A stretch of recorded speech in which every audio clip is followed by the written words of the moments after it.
Hello there, guys, and welcome back to my channel for a live reaction and I guess player rating live stream following Real Madrid 2, Chelsea 3 on aggregate. Real Madrid 5, Chelsea 4. That one hurts. That one hurts a lot. We're 3-0 up. We were 3-0 up, man. I don't even know. Obviously, I appreciate every one of you that is here right now, but you have no idea. I've never wanted to do a stream less than this right now. I'm sorry to say as honestly as I do. I don't even know what to say. Yeah, I'm proud because the fact that we even put ourselves in a position where we were 3-0 up, where we took it to extra time, but we're 3-0 up. Obviously, I know we didn't still bottle the whole 3-0, but 3-0 up. And again, it was 3-2. My days, how did we get worse when we took Werner off? How's that thing? But fair play, Timo. How is Kante the one costing us Champions League games? How is Ruben playing right wing back and actually being good in a Champions League quarter final? How is Havertz the only one that couldn't quite take his chances from the ones that started? My days, my days. You see Rudiger at the end. Alaba was trying to console him, and he was just not having none of it. I mean, rightly so, Alaba, the dirty little scummy twat, how he was rolling on the floor after that impact with Havertz. It was, if anything, Alaba's fault. We can't complain too much to the ref today because we made it 2-0 from a corner that probably wasn't a corner. Or that just wasn't a corner. But Real Madrid should have had 17 yellow cards and they got, what, 2? While Reece James got booked in the 5th minute of the game for a dive. What? I just don't understand. I think we should have had 1 penalty. 1. But who cares? Does it matter then? Because at the time, would that have been, unless it would have been a 4th goal at 3-0, it wouldn't have mattered anyway, really. Because we probably would have thrown it away anyway. Should Mendy save the goal for the header? Maybe. But I will also say we didn't throw it away today. We threw it away last week. That's when we threw it away. We put ourselves into a situation where 3-0 up away at Madrid was not a guarantee for anything. And that happened last week when we couldn't defend to save our lives. When we couldn't finish to save our lives. To be honest, at times we couldn't finish to save our lives today either. I'm in so much pain. I'm in so much pain. And next game is what? Wembley with Michael Oliver. Well, that's going to be flipping. Not Michael Oliver. Anthony Taylor. Isn't that going to be flipping brilliant? Now, let me welcome my 3 guests. I appreciate, obviously, I speak to you guys privately as well, but I appreciate you so much for being here on a day like today. I'll start with you, Clutch. Sad Clutch today. I don't even know what to say. I'm just devastated. I'm just how we're the first ever English team to score 3 goals at the Bernabeu and we're still out. What, man? I don't even know anymore. I'm kind of sitting here at a loss for words myself, Very few times that I'm actually like that. I know I'm proud. I am proud of this team. That was a mountain, and somehow you climbed it. And then you fell off it again. Yeah, and then you fell off. In the end, we won the race and lost the marathon. We got tired, and that in the end is what cost us. We couldn't handle the length that we needed to go to win that game. It's hard because individual players will always be singled out for this, whether it be your Pulisic, your Kantes, your Havertz, your Jorginhos, I don't know. The list can go on. Mendy, Thiago Silva for the first game. So many things can be said, but in the end, we gave it a chance and we went out there And even though I had no hope at the beginning of the game, and my hope was restored and then taken from me, I think it hurts more at this point. I don't know. I mean, it's tough because there's so many things going through your head and so many things that you want to analyze, but it's just so hard to analyze the game after it in this moment right now. I mean, like you said, I mean, this is one of the streams. I always love doing these streams. I always love hearing other people's points of view, but this one's really hard to kind of explain and talk about because, I mean, in this moment, I don't know. I don't know. Other than I am proud. I am proud that we showed the fight in the first place. I mean, I couldn't echo it more. Like, we're supposed to do player ratings here today. I don't want to do player ratings. I don't want to. I don't want to sit here and praise some players. Like, they deserve it, but I'm not in the mood to praise. I know it might sound harsh, but I'm not. But I'm also not in the mood to slate individuals. Like Clutch just said, yeah, you know, it's annoying that Kante gave the ball away or gave the ball away once and then for some reason just don't run to it. Yeah, it's annoying that Pulisic didn't take his chances, that Jorginho didn't take his last chance, that Havertz didn't take his one or two chances. Yeah, of course it's annoying. That maybe Ziyech was probably the one you have to be least critical of because it was at least a good shot and a good save. But you can also be critical of why doesn't he get it fully into corner? But I don't want to Mendy, like I said, but I don't want to do that either. I don't want to sit here and just complain and cry at the ref. Oh man, I don't know. Con, thank you for coming as well, of course. Similar to myself and Clutch, it's just hurts today. Like Clutch said, the fact that I tweeted it before the game as well, or as the game started, that wasn't really nerves from me. I was, if anything, just looking forward to the game because we didn't really have anything to lose when the game started because we put ourselves in an awful position last week. We had a mountain to climb. If we were to climb it, it will be one of the most historic nights in this club's history. And if we weren't to climb it, well, we ruined it last week and not today. But like Clutch said, we climbed that mountain. And then, like I said, unfortunately, we fell back off of it.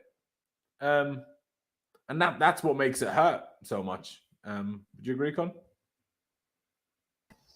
Yeah, man. I'm so deflated. I'm proud of the guys today. I really am. I'm proud of the team, but I feel so deflated.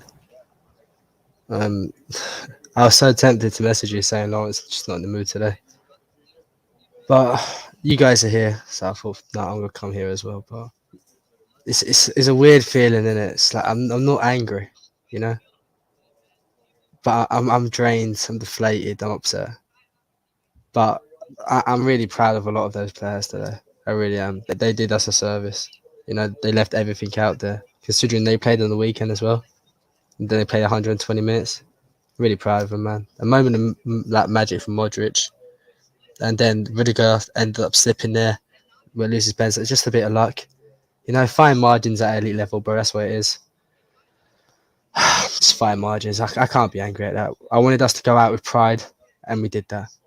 So big up. It just sucks. Because we could have so easily gone through. It really sucks, man. Like, we were 3-0 up. Like, without looking at it in a bad way now. We were 3-0 up at the Bernabeu. Like, in that moment in time, like, obviously we won the Champions League last year, but we were probably, when that third goal, that one that actually stood, went in, I think, like, some of it, like, we probably felt elation that at least is similar to the Champions League final. If not more, because it's just so insane. 3-0 up at the Bernabeu. Do you know how mental that is? CFC videos, I appreciate you very much. I'm just so proud. And yeah, so am I. And thanks for your work. Hey, we appreciate your work too. Everybody check out his channel if you haven't already. He does some great compilations. Pice, I come to you. You just told us off air. You don't really know what to say either. I mean, bro, people know I'm the opposite of a fan of Marcus Alonso, but what a shift. My man was running as fast as I've ever seen the guy run. Do you know what I mean? Like, if there was ever a day to pull out a shift, he did it today. But Pice, I assume you're in a similar boat in terms of feelings as the rest of us. Yeah, I mean, I honestly, I'm lost for words. I mean, I don't know where you start. I mean, I think the most heartbreaking thing is obviously being 3-0 up. Like, who does that? Like, we all knew that's the scoreline we needed to go through.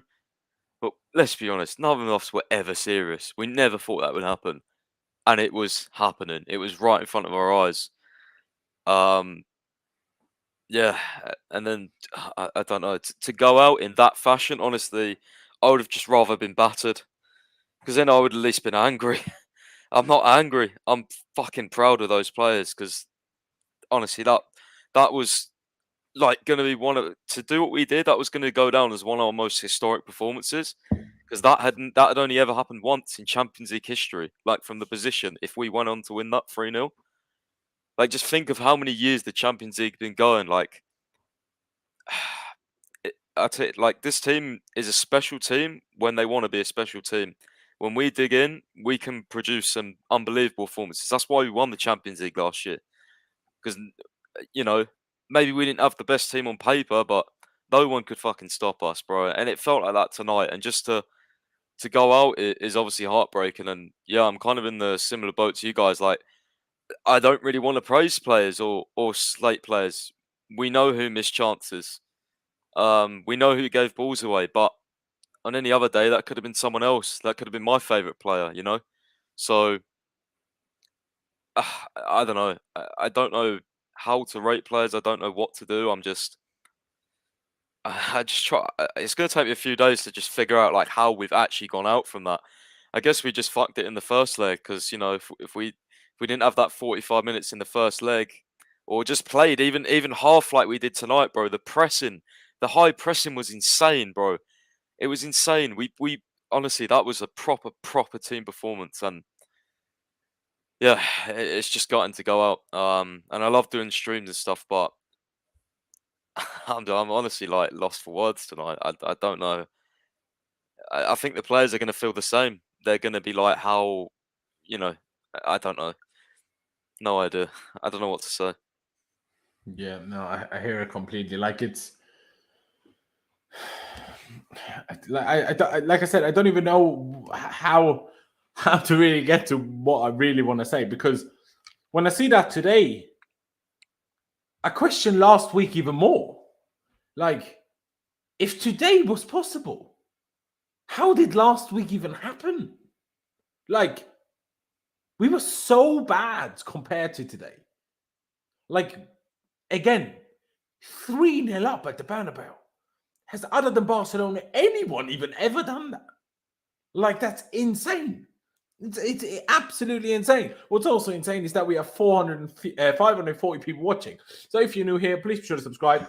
Cheer us up a little bit, please. Laurenz, sorry, I don't mean to interrupt you, but I don't think they've ever lost a UCL tie when at the Bernabeu more than by one goal. I think that's what they said before the game. That's So what we did mean. tonight, it's mad. It's honestly mad, and we were so close, bro. So fucking close. Although, didn't they lose 4-1 to Ajax? But regardless, at least it's I'm not sure. I remember what they said. I can't remember what they said. Like, I generally can't, but there was a stat that was pretty impressive. Yeah. Like I said, I think that they lost 4-1 to Ajax, but maybe that was the only one. Who cares, right? Maybe it was on aggregate, by more than one. Who knows? But still, I just don't understand why last week happened. I mean, somebody said in the chat, Jorginho happened, or the difference when cover starts.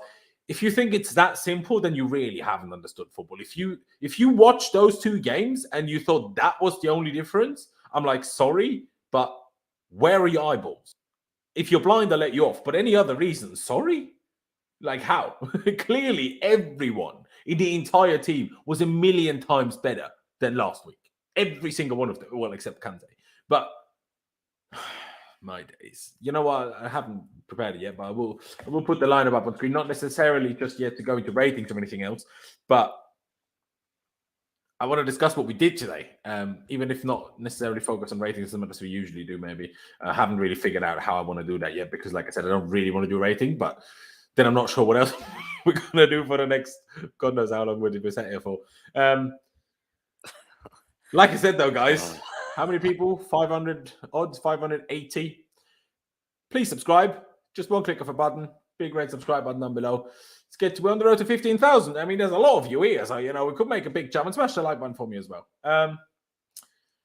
Because Thomas Tuchel did something that we didn't necessarily... Alex, I love you, but fuck off. Fuck off. Fuck off. Like, get in the bin. Come on. You were telling me we're going to beat them and they were worse. Where was that? Come on.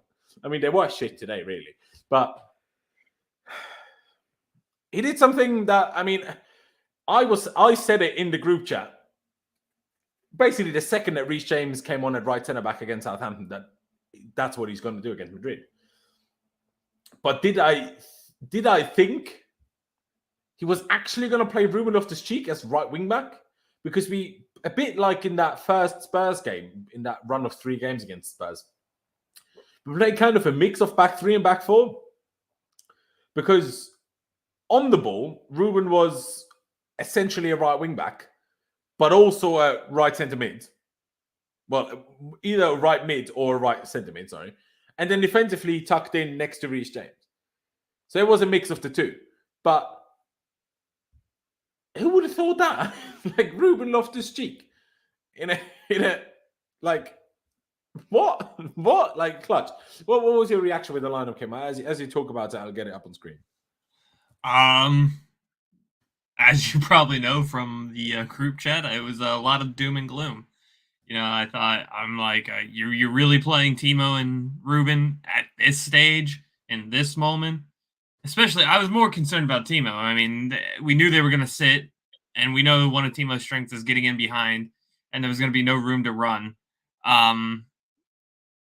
Which, to fair play to him, he did have a really good dribble for his goal. I'm not gonna slate him or tell him that he wasn't, but I thought that was a huge mistake. I didn't expect us to do anything after that. I mean, that was kind of where my mood kind of declined from today. I didn't have expectations. I didn't think we were going to do anything. But and then you get down the list and you see Ruben, and you're like, oh no, we're going to go with that same team against Southampton. Which, I mean, fair play to Tuchel. Again, every time I say this, and I criticize this because I don't think that's the lineup that should have played. We do something that's unexpected, and we change, and that high press is exactly what we needed. I think in the first 15 minutes, though, they kind of broke that high press, and then we kind of got into the game, and we started dominating on the ball. But, it is what it is. It led to a comeback, so shock and all. Everything else I kind of expected. It was more Werner and Ruben that kind of threw me off a little bit. I hear that. I mean, obviously, for me, actually, Werner was more surprising than Ruben in a way, just because I didn't expect Aspie to start after having just recovered from the Rona. Somehow he managed to get himself booked anyway. So that's why, like I said, I did kind of have a feeling that Reece James might play right centre back.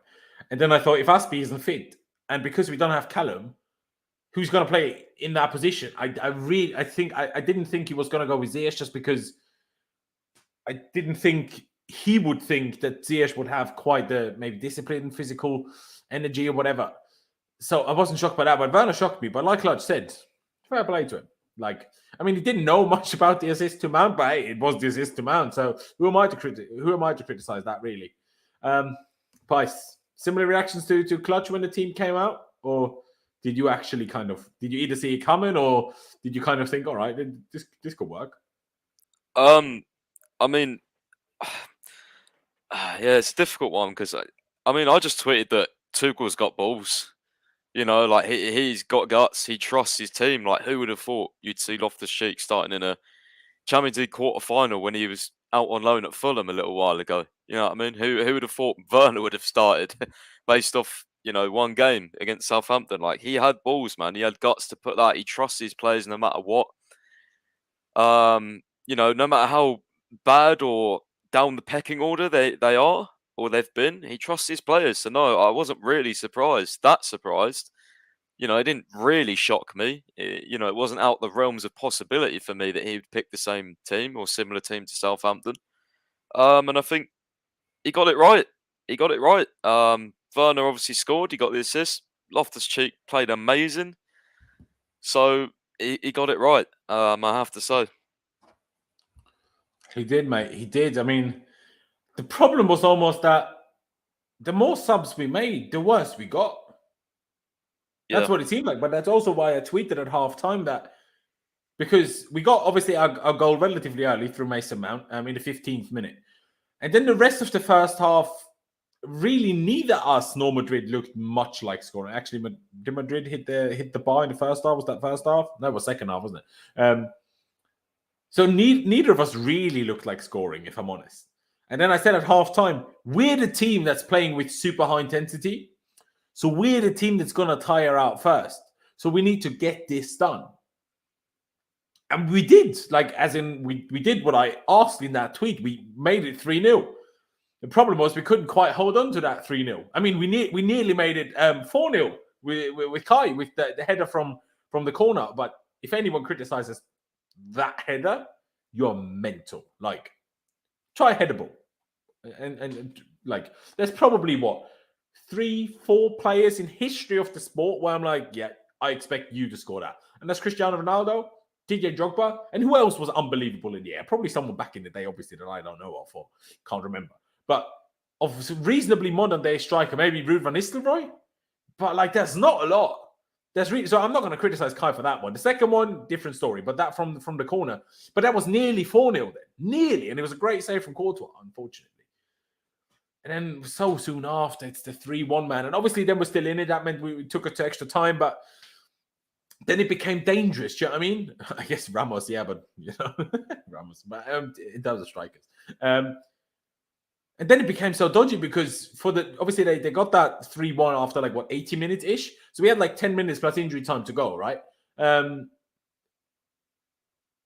obviously if we properly open up to go for it, there's a threat that they make it 3-2 in 90 already, and then we're out. So that's why the last 10 minutes of the real game, of the 90 minutes, was kind of dead because no one was doing anything because both teams were petrified of getting knocked out, essentially. We go, and then obviously, what was it, 5, 6, 7-ish minutes until the 3-2 from Benzema? My days. Con, when the lineup came out, I didn't actually hear much from you other than that you said you're so nervous. So what was your reaction to when the team came out? Obviously, as you rightly told us last time, don't question Tuchel. He does what he does for a reason. And I did that today. I said I don't understand it. But hey, I didn't understand it on Saturday and that worked. So let's wait and see. But was that your thoughts again, or were you baffled at Ruben, baffled at Timo? Everything else was kind of as expected, I guess. Maybe Reece James at right centre back, but obviously we weren't even 1,000,000% sure of that until the actual game kicked off, because the lineup sheet that was somehow released that was at the stadium from Champions League that said we're playing a 4-3-3. Some journalists said it looks like a 4-3-3. Nathan Gissing, to be fair to him, CFC News page, he said it's a back five. So, but what did you make of it, Con? When I saw it, bro, I did a tweet actually, and I said, "I'll back Tuchel. I trust him." That was my reaction to it. Because if I'm being honest, before the game, I didn't know who I wanted in midfield. I didn't know who I'd wanted up front. I didn't know if I wanted Timo. I didn't know if I wanted Pulisic. I didn't know who I wanted at right centre back today. So for me, bro, I really didn't know what team I wanted to see. So when I saw Tuchel put out this team, I knew he knows what he's doing. Like, we all know he knows what he's doing. And I backed it 100%. And I was right to, because, they played really well. Loftus-Cheek, man. Fair play to this guy, bro. Fair play to him. Yeah, honestly. I mean, Tim's, I feel like you usually just take the piss. So there's a chance you're not serious. But even if you're remotely serious, I'm like, today's not the day for this. Even Kante, and Kante really screwed us today. But even Kante, today is not the day for this chat. Come on, calm yourself down. Tuchel, or is it Tuchel? Yeah, there you go. Fans should be glad about this performance. We were a few minutes away from a semi-final, scored 3 when no one gave us a chance. Tuchel needs to be back. Oh, 1,000,000% does he need to be back? 1,000,000%. I'm not going to say I'm glad about this performance. I mean, I'm glad about the performance until the 80th minute. After that, it wasn't good. It was not bad, but it wasn't good. It wasn't great, at least. And is that maybe that's too much to ask anyway? Away at the Bernabeu, how can you play more than 80 great minutes? I don't know. Maybe you can't. But unfortunately, that's what we needed. And once we're 3-0 up, we're all wanting to go through. Like, yeah, if it stayed 1-0 when they get a goal to equalize, then none of us are too upset. Yeah, a little bit of hope once we get the 1-0, but it really only started once we got the second. Yeah, of course, Fantasy PJ, or you don't think that. But Kante could probably shoot your wife and you would say, I don't blame him. So, like, honestly, it's some of these people. Like, people say Mount is the most overprotected player. I've never in my life, not even Messi, is as overprotected as Kante. It's insane. Absolutely mental. Before we do, maybe we'll keep the player ratings individually much shorter. So I want to talk about the game as a bigger thing. Obviously, Marcos Alonso also put us 3-0 up before actually Timo Werner put us 3-0 up. Unfortunately, it was ruled out with VAR. We can't criticize VAR in this case, in my opinion, or the referee, because unfortunately that's the rules. But the rules are stupid. Like, you know why they ended up with these rules? Because these people are too stupid to write proper rules. Because they're too stupid to find words that explain things properly. It's no different in other sports, by the way. F1 is the same problem. But because they couldn't figure it out how to properly write it down or to properly tell their referees how to handle it, they just said, okay, if the guy that scores touches the ball with his hand or arm in any circumstance, whether it bounces off him and is 2 inches away, hits his hand, ruled out. But he obviously clearly controls it with his hand, also ruled out. How is it the same? Like, again, it didn't matter in the end. Obviously, I guess you could say maybe that goal counts if we score a fourth, but there's no way of ever knowing that. So I don't think we can just sit here and say, if it wasn't ruled out, we would have won 4-0. It doesn't quite work like that. But what finish as well? On his weak foot. Like I said, never seen Alonso run this fast in my life. Not in my entire life. But Pies, when I go to you, we got the early goal.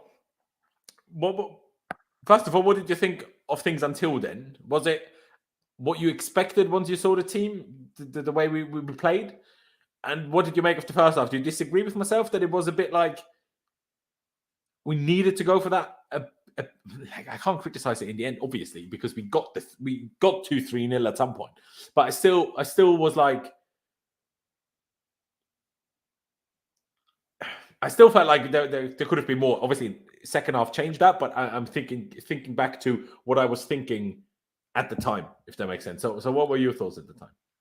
Yeah, I think it's a hard one because when you score 50 minutes in, you're like, oh, you won another one before half time. So, I mean, we're going in 1-0 half time. I mean, we only needed one more goal to take it to extra time. So I was fairly relaxed. I knew Real Madrid were going to play a deep block, but I was actually surprised with how much we dominated. Like, honestly, Madrid hardly did anything in that first half. Like, we dominated them all game. Honestly, so I can't quite believe we somehow haven't gone through because it was just domination, on and off the ball. As I said earlier, the pressing was insane. So yeah, to go in 1-0 half time, I was kind of nervous when we scored the first goal, honestly, and I was nervous at half time, but I thought we did okay. Obviously, it would have been nice to have 2 goals up at half time, but I think when we scored that first goal, you really saw them start defending because they realised, like, yeah, we've got a game on now. So yeah, we was popping it side to side a lot, used the width very well, but I don't know, there wasn't too much creativity in the first half, but it's expected. They had literally 10 men behind the ball, or 9 men, and Vinicius and Benzema sitting up front. So expected, to be honest. Unfortunately, I agree. Clutch. Similar thoughts about the first half? Yeah, I mean, I as I said, I think the first 15 minutes they were kind of playing out of our press. They were doing really well, and then we kind of pushed the intensity up, and that's when we started controlling the game a little bit. After we got that first goal, they did start defending a little bit, and that's kind of, me and Pius had that conversation where we were talking about who should come on at halftime because, I mean, at that point, they kind of sat back a little bit and we were controlling possession. We were passing the ball around and we couldn't break them down at that point. So that's why we were like, should we bring on Zia? Should we bring on Pulisic? And, I think the game opened up more in the second half when we kind of got one back with Rudiger. And then that's when the game opened up. But definitely the first half it wasn't as like solid as we normally, or solid to a degree. We did have a lot of possession. We were trying to break them down, but after that goal, they did definitely get a little bit stuck in and kind of got harder to break down at that point. They did.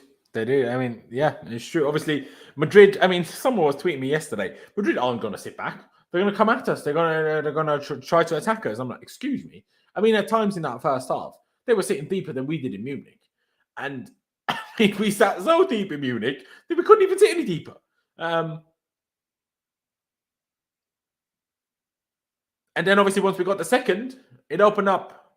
But first half, were you happy with that? Is that what you expected? Was that what you were looking for?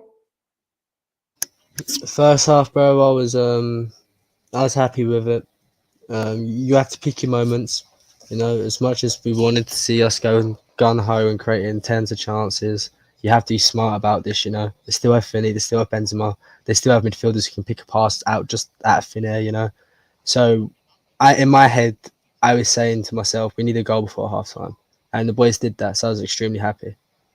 If we had one, because we only needed two to take us extra time. So in my head, it was halfway there to what I wanted to see from Chelsea today. So no, I feel it was a really good first half. Very composed, very mature first half. And can I just say, Thomas Tuchel, man, how he drilled this team. Played in a back four as well. I know we went to a back five at times, but this guy is something else, man. He really is something else, bro. He really is. Actually, good shout. Because when I was watching the game on the zone, what they did is, at least at halftime, of like actual halftime after 45, they showed a real like lineup in terms of how the team actually open up. And I took a picture of it just because they never post these things on social media for some annoying reason. I took a picture of it just so I could then later show it on screen. So that's what I'm going to do in a second. But we went to the second half. How quickly did we get that second goal? Reasonably quickly, I thought. 51st minute. Again, from a corner that wasn't a corner, so we got lucky with that for sure. But what a header it was from Antonio Rudiger. My days, what a header. Also, I shouldn't just skip over it. What a finish as well from Mason Mount in the first half. Like as in on the half volley or volley, whatever you want to call it. Side-footed finish, like great finish. Absolutely phenomenal. Let me just, if I highlight, if I click this, what happens? Well, it's kind of half over us. But here, anyway, this is what we did in the first half. So as you can see, it was kind of a mix of a back three and the back four. It was interesting that Rudiger was actually higher than Reece James. He was clearly not a full-on right back, but you know, still pushing up that pitch. And there you can see it's kind of a up, you know, front two, but Kai was clearly off the right and Timo was more in the middle, while Mason was kind of half off the left behind them. And Kante did the pushing from there. Although in game, it didn't necessarily look like Kova was particularly deeper than Kante, if I'm being perfectly honest. But yeah, that's what we turn up with. Like quite literally, no one can tell me this is wrong. This is quite literally what we did. I mean, quite literally the position. At least in the first half, obviously things might have changed slightly. Why is Lewis background coming here again? Go away. But we love you, Lewis. Yeah, great header, 2-0.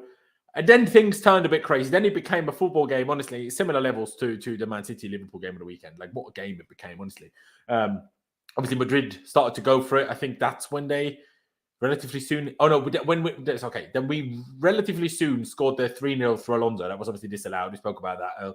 I'll give you guys the chance to speak about it, but, you know, if you have any particular thoughts on it. Then Madrid hit the bar through Benzema. A header, well, that he definitely scored last week. Arguably a little bit easier than especially the second one last week. But thankfully put it on the bar. Then we get the 3-0 through Timo Werner. And I mean, a bit lucky. Obviously, the Courtois got a hand on it, but not enough. And it then bobbled kind of past all the defenders into the far corner. But good dribble. You know, a reasonable finish. Good timing of when to shoot. So, I mean, I tweeted at the time, I'm sorry, I take it all back. Not quite, because we went out, even though that's not his fault. If anything, we got worse when he came off, as mental as that sounds to a lot of people that at least agree with me on our usual, you know, opinions of his ability. And then Luka Modric, man. Luka Modric. If only Daniel Levy wasn't such a prick. Because if Daniel Levy wasn't such a prick, who knows whether Luka Modric would have ever ended up with Real Madrid?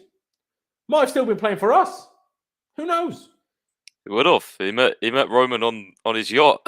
Exactly. Obviously, we He don't was know if he would joining still us. be here, but Yeah, well, he would have joined us anyway. So exactly. Like, what a player, what a pass, what a finish from Rodrygo as well. Like first time finish.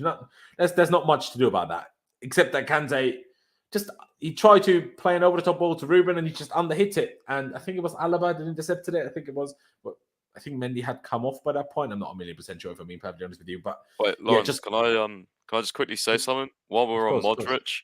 I just remembered. So after the game, he said that Chelsea was his toughest opponent ever in his whole career. After that game, after today, like just deep that Modric saying that his toughest ever opponent was Chelsea this game. Like, I mean, he's probably not allowed to ever say Barcelona is his toughest opponent, but yeah, like that's just crazy. It is. And then I was just sat there hoping, please get a fourth, please get a fourth, please get a fourth. But the fourth didn't come. The fourth didn't come. Extra time it was, and then it just didn't take very long. And I think it was Reece that passed it, and Kante was just there. All it needed was like 5 steps, and he would have literally had the ball, could have run forward. It would have been an easy skip of Camavinga, who clearly overcommitted for that ball, but clearly he saw something no one else did. People are probably going to blame Ruben, but I'm like, is Ruben supposed to anticipate that Kante is not going to go for the ball when he's the one that's closer? How can anyone anticipate that? And theoretically, if Ruben does go there and Kante goes there, then you're all complaining about Ruben. Why is he going there? Kante went for it anyway. But, I mean, that's just how it goes when you're Ruben and not Kante, unfortunately. But, hey, I've learned that over the last year. That's how this fan base is, unfortunately. And then that was it, really. Like, Kai had his header. Pulisic had a couple of chances. The first one, I'm not going to criticize him for. The second one could do better, for sure. See a shot. Let's go all the way back. Con. The disallowed goal. Much of a thought on that? I think the rules need to be changed, bro. Alonso does nothing wrong in that situation, bro. His hand doesn't, like, the ball touching his hand by just a tiny little bit doesn't give him any sort of advantage. You know, his hand's in a natural position. He's been robbed of a perfectly good goal because the rules are so dumb, bro. And this handball rule seems to change every season, you know. Maybe if that was last season, the season before that goal stands, you know. I just don't understand it, bro. Anyone with eyes can see that goal from Alonso. He does nothing wrong. He gains no advantage with the ball touching his hand there.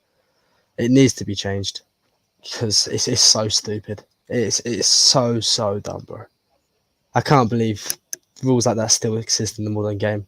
And I know this is a little bit off topic, but you know what? I would be down for football to be like rugby, where when the ball's not in play, the clock pauses.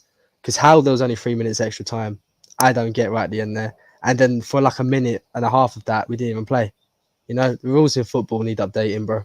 People don't want to see it, but it needs to happen, bro. It really does, because I'm getting sick of this crap. Yeah, no, I agree completely. Like, obviously, people will say, oh, you know, when we win, or when their team wins, they're like, oh, it's part of the game, you know, the time waste and blah, blah, blah. No, it's not. It's not supposed to be part of the game. And the thing is, people think, oh, but then every game will take so long. But it wouldn't. Because then players wouldn't even bother time wasting. Because there's no point if the clock stopped anyway. So there's no advantage coming from it. So then it would actually not be that much extra longer. Like, yeah, people will say, that's just how football is. That's how it's always been. Yeah, maybe. But there's also never been VAR before, which now stops play and referees don't properly play it on at the end. There's also never been as many fouls given as nowadays because the sport is getting softer and softer. That's not necessarily a bad thing because back in the day, players were just killed all the time. Legs broken, ankles broken, you know what I mean? Way too much. So that I'm not saying that's necessarily a bad thing that, you know, fouls are sometimes given easier, softer. But you just got to be consistent with that. Clutch, I presume similar thoughts about the disallowed goal? I think in this sport, it's you have some things that go against you and some things that go for you. I mean, if we're being honest, we probably got a little lucky that we even got the corner for Rudiger's goal because it didn't touch Modric. The view I had here, it was actually it was a shot wide, and I mean, we ended up getting that call. We ended up getting a goal from it. The rules do say that Alonso touched the ball and that goal was out of play, or that goal was disallowed.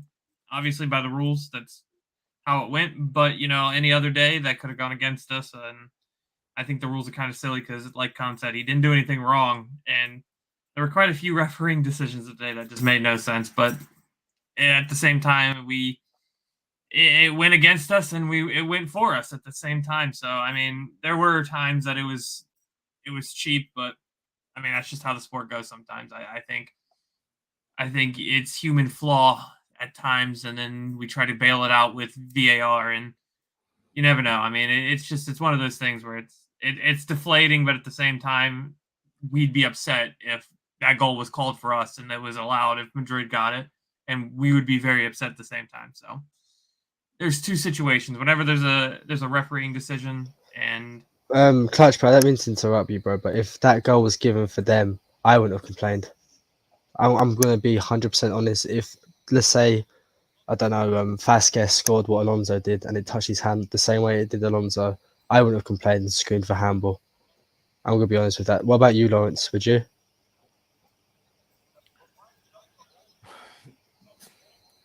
Now, in general, I wouldn't, but because I know that the rule says that it should be, then I would be, if that makes sense. Yeah, I hear what you're saying. You know what I mean? Like if the rule wasn't as silly, and then I would not be, oh look, he touched the ball with his hand, how outrageous. I agree with you completely. But because obviously the rule is as it is, then I would complain because I'm like, why is the rule applied to everyone against us, but often like not applied for teams against us in this case, if this were to happen, like you just said, but it is applied for us. So I see what you mean 100%, but yeah, it's a tough one for sure. Clutch, anything you wanted to add to that? Otherwise, I go to Pies. I mean, yeah, I think it's the rules that we should be mad at. I don't think it's the application, because I think the rule within itself is just silly. So that needs to be changed, because like I said, I think I'd be mad if that was called because the way it is, because we know it would be called on us. But I think it's more of the rules than anything. I'd agree. Pies, what about you? Yeah, in terms of the rules, to be honest with you, like handball rules, fucking VAR, how they draw the lines, anything like that, I just, for me, it just feels like they're constantly changing. Like, I think one of them said, oh, it's the new rule, and I'm just like, every time Chelsea score a goal and it's disallowed, I swear the commentator says it's a new rule. Like, how often do they change these stupid rules? Like, like honestly, I swear to you, it's like I get like deja vu or something. It's like, what the fuck? Like, it's just ridiculous. Like, they're different in the Champions League, they're different in the Premier League, they're different in the FA Cup. Like, I don't understand. So, no, to be honest with you, I wouldn't have been mad if Madrid scored that it wasn't ruled out, because I wouldn't have known what the rules were anyway. To be quite honest with you, because they. And Pies, can I make a point on that, bro? Do you remember Middlesbrough's goal against Manchester United that was given? Do you remember that? Yeah, but the difference in that is there's actually a rule difference here, because the guy that touched the ball for Middlesbrough wasn't the guy that scored. He crossed it. And then there's, for some reason, a different rule applies than if it's the guy that actually scores the goal, even if he crosses it and gives it to the other guy for a tap-in. Don't understand the rules. That's actually the rules. It's unbelievable, man, honestly. I don't care about these stupid rules. Like, it is what it is. Like, well, I went mental when he scored, but then I watched the replay. It flicked his hand. I was like, oh yeah, that's going to get ruled out, So same. I was just like, yeah, great, whatever, move on. It's kind of like Chilwell's goal in the FA Cup final. You know how it was like he was like offside by a fraction. I was just like, yeah, I already got over it. I was like, yeah, move on, because I'm so far past these fucking rules by now. The VAR and handballs and just any rule, like, I'm just so far past it, because they change them every 5 minutes. So I don't care, to be honest with you. Yeah, so past all that noise shit out of me. Before we move on to a bit more complaining, let's take a more positive note. Pies, I'll stick with you. Timo Werner, all of a sudden, like, probably, I mean, obviously he scored 2 at the weekend, but still, in a way, the one we probably least expected to get at the time, the almighty 3-0. I mean, what went through your head when that went in? It was insane. I was going mental. It was a typical Timo Werner goal. I thought, what's he doing? And then he cut inside, and he scored. It was lucky, but it went in. And I was just like first Alonso scoring, and then Werner. I was just like, so Alonso scored, now Werner scored. Like, it's the two players that Chelsea fans, we most of the time rightly get annoyed at, but it just felt meant to be for Werner to score, out of anyone, for Werner to score that winner, 3-0. It just would have been perfect. Because it's often the players that get criticised that turn up in big moments like this. It's genuinely often the way. I wasn't surprised Alonso scored, and then obviously disallowed. So yeah, I thought it was meant to be it, honestly. Because I know it's not related to the team talk or anything like that, but even when I put the early lineup news out, and it was Werner who was starting, what Nathan said, and bro, on Twitter, everyone was like, "Oh, he's shit," Tuchel's blah blah blah blah blah, and for him to score the third goal, it's just and actually play well, get an assist as well. It's just goes to show you, no matter how much players can be crap for Chelsea, they still play for Chelsea for a reason, So yeah. The problem with Timo, bro, it's just you can't teach footballing ability, but you should be able to work on your fitness enough and to teach patterns of runs that we should be able to basically make Pulisic be able to run and move like Werner, but actually be a bit better at football. But for some reason, we are not able to do that with Pulisic or Callum. I mean, obviously Lukaku's a bit different because very different body type, but we're not able to do it with them. And somehow, we are on average more dangerous when we have Timo Werner. It was the same last year. It's obviously this year's got less minutes, so it's difficult to properly compare. And when he had minutes, it was against much lesser oppositions. But we do. But it's still a problem at the same time because he creates the space, but then when we need to sometimes give him the ball, I honestly feel like sometimes the players don't even want to because, he's not that good. And maybe that's harsh, but I mean, you can always hate me now, Werner agenda. That's not really the point because if you think Werner is great at football, then we must be watching a different sport, quite honestly. You probably think Aston Martin is good at F1 car if you watch that. Do you know what I mean? But, like Oliver laughed about, let's get back to some more complaining. Now, the fact that Casemiro played, 78 minutes until he was subbed off, without getting booked, is an absolute disgrace. You know what I want in football? As we're talking about rule changes, can we just make it like ice hockey, where they are just allowed to punch each other right in the face? Because you know how Spanish and Italian teams would never win anything anymore because they couldn't get anywhere by diving because they could just punched up all the time. Do you know what I mean? It would just fix everything. I know obviously everyone's crying about Will Smith. Do you know what I mean? But in ice hockey it works, so maybe that's what we should be doing. How Vinicius? He literally dives to get Reece James' ball. And then he fouls players and complains. And then he asks for yellow cards for other players. I'm like, are you serious? I just want to punch you. I just want to punch you really, really hard. That's all I want. And Alaba, that little Austrian scummy twat, when he was lying on the floor, I just wanted to step on his face. What a bastard. What an absolute... and I'm allowed to say this because I'm Austrian. What an absolute bastard. How dare you do that? Given it the big one. When you're playing for Bayern Munich, I'm like, woo, flipping out, always does. Oh, I'm hard. I'm like, no, your little bitch is what you are. Fuck off. Go back to Vienna. I don't want to see you again. Fuck off. Do you know what I mean? Disgraceful. I'm fuming. Got myself fuming then. Wasn't even fuming a minute ago. Was just disappointed. Now I'm angry. Here we are. Yeah, Musa, clip it. Send it to Alaba, please. But maybe, like I said, maybe we just need to get ice hockey going. But let's get to the 2 goals we conceded. I don't know, you know what, Clutch? What were you thinking when Timo made it 3-0?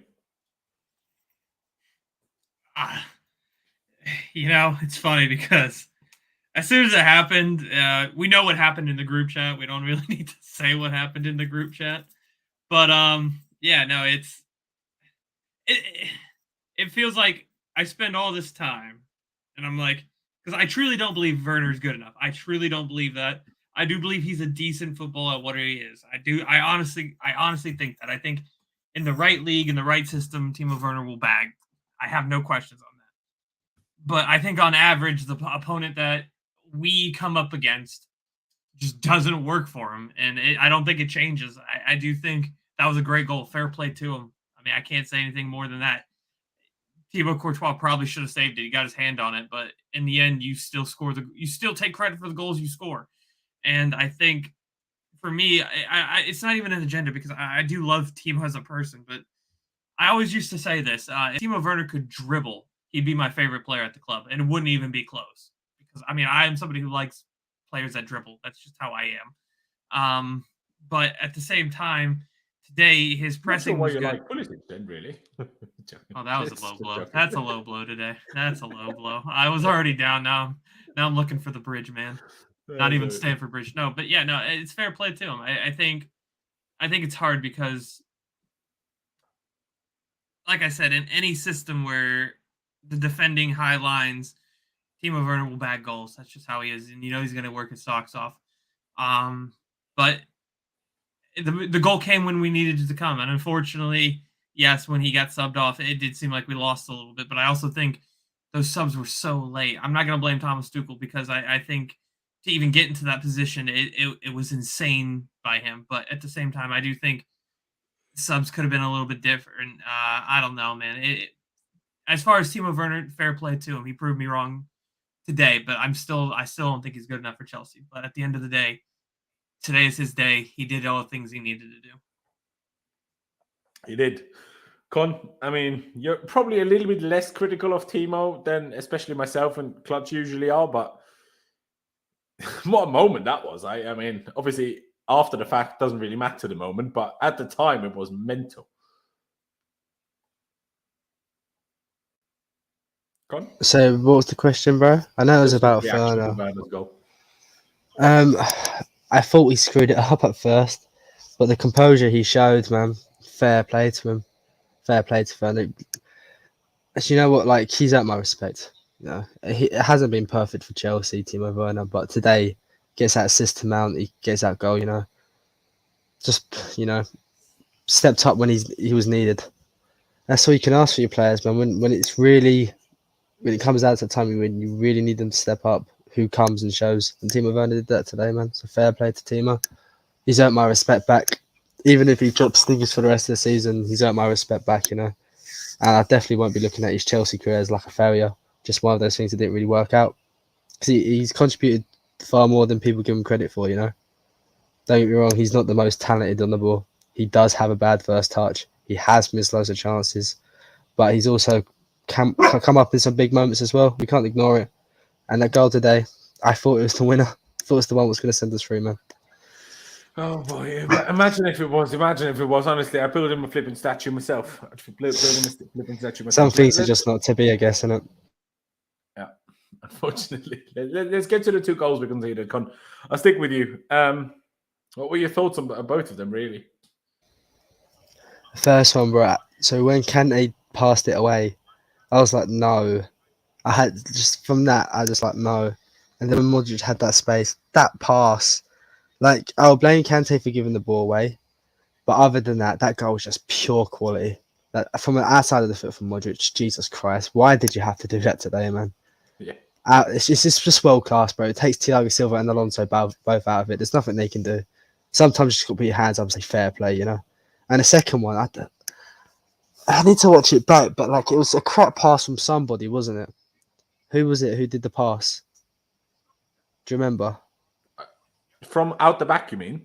Yeah. For who? I think Reece, probably. It's someone. The one that Kante didn't go for, you mean? Yeah, Thiago Silva. It was either Reece or Thiago Silva. I can't remember. I think it was Thiago Silva. Actually, now that you say I think it was Thiago Silva. Yeah, and Kante just didn't go for it. And a lot of people blame Kante for that. And even though I thought he had a great game, I think Loftus-Cheek didn't really make an effort to get back there. It kind of annoyed me how he sort of just walked and jogged back. And then Rudiger just slips, man, and you're thinking, God, that's just lucky. I'm not gonna blame Rudiger for slipping, man. It happens, is what it is. But I was like, oh, really? Even if he doesn't slip, there's no guarantee that he blocks it because there's no guarantee. But I think I don't know. I just don't think they score that if he doesn't slip. And it's just Maybe like if we had that little bit of luck, if we just had that little bit of luck, because that's what this tie was won on. I know we was horrible in the first leg, but we turned up today. We really did. And if we just had that little bit of luck they had, we'll be sitting here today. The energy's different. We're so excited because we're through to the next round. But we just didn't have that luck on our side, man. And sometimes, the fine margins at elite level football, is what it is, man. Did you think Mendy could have saved it? Who was it? Mason here. Did you think Mendy could have come out and come for the cross? Because, mind you, Benzema was just outside the 5-yard box, so like a 6-yard box. So it wasn't far for the goalie to come. But even if you don't think that, I do think I'm not going to say he should save it, and it's an absolute howler. But I think Mendy on last year's form saves it. I need to rewatch it again to see if he could come and punch it, but I can't really remember the goal now because my head's just all over the place. But I do remember saying to my mate at the time, I think Mendy could have saved that. I do remember myself saying that. Maybe I'm being a bit too harsh. Maybe it's just a bit of emotional sort of there because they scored the second goal. But I need to watch it back. But yeah, fair. And this is what I meant earlier. Why is Kante the only one that gets these things, man? It was 5 steps. If you think Kante is anywhere near if Kante is even remotely as good as some of you fans think he is, then he should have got there without even moving. It's such an he literally just has to run 3 steps or walk 5 steps, and he's there, literally. And even if he doesn't get it, at least he's still 1-on-1 with Camavinga, and he can't go forward. Sorry, Con. I'm not sure how you're going to blame Ruben for that. Kante is the one that's closer. How can Ruben see or know that Kante isn't going to just go for it? I wasn't blaming him, bro. I just, when Vinicius picked up the ball, he sort of just jogged back though. No, but when Vinicius picked up the ball and he started driving, Loftus just kind of jog. It was like a fast walk back. I agree with that. He could have definitely hacked him down. I just said it frustrated me. I wasn't blaming him, bro. It just frustrated me a little bit, but Vinicius is rapid, so he probably would have caught him anyway. So fast, that guy, man. He is. He's really stupendously fast, which makes it even more annoying. He needs to dive all the time. You're so fast and good at football, you don't need to be a prick. You don't have to. Toni Kroos, he plays for Real Madrid. He's the prick. Why can't you be more like him? Do you know what I mean? I mean, he was a bit of a prick with obviously the whole Mason Mount thing last year, but at least, takes the piss more than being a prick in and of itself. You sent the what now? Screenshot. Exactly. I'm going to highlight this, man. And people telling me it's not Kante's fault, man. I'm sorry. That was very bad. That was very bad from Kante on that point. Yeah. Very, very bad. Let me just get it up so I can share it on screen. Yeah, no. We all love Kante. Maybe sometimes I'm critical. Check Mendy goal. And I'll get to you in a second and your thoughts on it. But if I can this thing just move, please? Thank you. So let me quickly stop sharing that screen and share the other screen.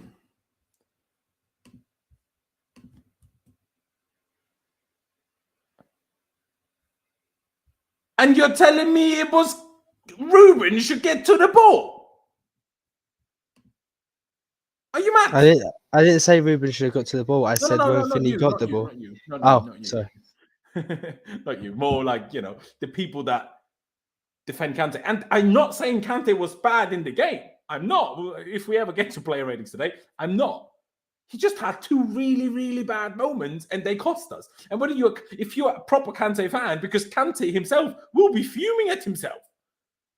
He absolutely will. You are the only ones that won't be. Tuchel will be. That's why he took him off. And Kante will be. It's just he needs to get that ball. It's not a question to be had. It's just, I'm sorry, it's just not. I get the I can't get the video up because otherwise we'll get right down the claiming route. Sorry, but Pice, thoughts on the 2 goals we conceded? Yeah, the second one was. I thought it was more of a miscommunication between Ruben and Kante from what I was seeing. Like, for me, I kind of remember Ruben like wanting Kante to get the ball, and then Kante just like stood there, and then they nicked the ball, and then I was like, "Why is like old Kante, bro? Just he doesn't even need Ruben to tell him to get that. Like he's already thinking, you know what I mean? He's already got that ball. He's already got it before anyone else even thought about it. And people are trying to tell me that he didn't do anything wrong. Like, guys, he's had an incredible career here, but this is not old Kante anymore. Like, even against Lille in the Champions League, he didn't play well. Like he's not been Last week, consistent. bro, he was awful. Bro, he's not been consistent for ages. Like some guys just need to give it a rest and just admit that he's not as good anymore. Like he'll still have he could go FA Cup semi-final and final and produce back-to-back masterclasses. I'm not saying that like he can't do that, but you think Champions League last year, bro? He won man of the match back to back to back to back. Like he was ridiculous, especially against Real Madrid. And I just think little moments like that, and then giving the ball away as well. You don't need to chip that ball for the first goal.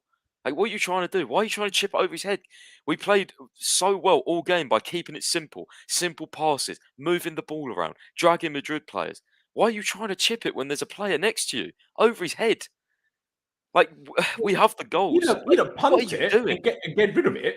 Yeah, Or, I just don't get it. Like, what? Maybe it was the chip at the weekend got into his head. Okay, He was, sorry, you know, like, I need to super quickly interrupt you, Pice, just to talk to this Sosa person. The reason I timed out, it wasn't Jester, it wasn't Clutch, it wasn't any. I timed out you because all you did in the chat was say as soon as the chat allowed it to you again, sell Pulisic. Fair enough, that's your opinion. You're allowed to have that opinion. But don't spam my chat with the same message all over again. Again, today's not the day to talk about selling anybody. Number 1 is April. Number 2, we're currently sanctioned and can't even physically sell anybody. And number 3, we just won at Real Madrid. We bottled it last week, not today. So stop talking about we need to sell this, we need to sell that. That's not the talk today. That's why I timed out. Timed you out. If you guys have an opinion on selling someone, then join us in the summer when we actually talk about the transfer window and actually debate it then. Like as you said, it's not the day to do that. Honestly, fucking hell, I'm pissed with Kante, with players, but like I'm not sitting here saying, you know, get rid of him now because everyone's emotional, but just like relax with it, you know. There you go. I mean, I don't even remember that by Adash, but I don't want to make this about like going in on Kante. It's not the point. It's just about these 2 moments. I just thought you messed up, but Pice interrupted you. That second goal you were talking about, I think. Yeah, I mean, the thing is, even though we was 3 up, 2 up, 1 up, I just kept thinking, like, we're not safe. Benzema, 1 chance, he's going to score. He's that good. Vinicius was still scaring me. And, of course, Vinicius to Benzema, gets the second goal. First goal, what even was the first? Oh, Modric's great pass. Yeah, I mean, you can't really stop that. Honestly, it's ridiculous. Rodrygo is not going to miss from there. Obviously, let's not take anything away from him either, though. That's a great first-time finish. Yeah, it's a good finish, but like player, you know, he doesn't score many goals, but a Real Madrid level player, I didn't expect him to miss that. But yeah, just. By the way, you did send me the video of the goal. Yeah, I now still stand by the fact that I think Mendy could save it. Again, I'm not going to say should. Yeah, I agree because it's kind of wrong-footing him a bit, but I still think last year's Mendy does save it. Yeah, form is different. No one will be on amazing form for years and years and years. That's impossible. Yeah, I always go on my gut feeling, and when I saw that on the replay, when I was watching it on TV, I thought, oh, maybe you could have saved that. So when you have that gut feeling, you're usually right. So yeah, no, I still think it now. I've seen it back, but again, you know, pros and cons to Mendy. I thought his distribution was amazing today, and it wasn't. Brilliant. You know, I thought. So there's pros and cons. You know, just I don't know. There's so many fucking thoughts going through my head. I just it's like one of those where you just don't know what to say, like where to start, what to, you know, it's crazy. There you go, Clutch. Let me ask you, thoughts on the 2 goals we conceded? The one with Modric, I mean, that was just That's a world-class player. That's one of the only players to actually win the Ballon d'Or that's not named Messi or Ronaldo in the last 10 years. Are you kidding me? That guy is amazing. And it shows it takes that level of quality to beat us. Yes, Kante shouldn't have passed the ball to actually get that. I do think the second one, that was a very bad Kante mistake. I mean, you're the guy with all the energy. You're the guy who breaks up all the play, and you let the ball run there.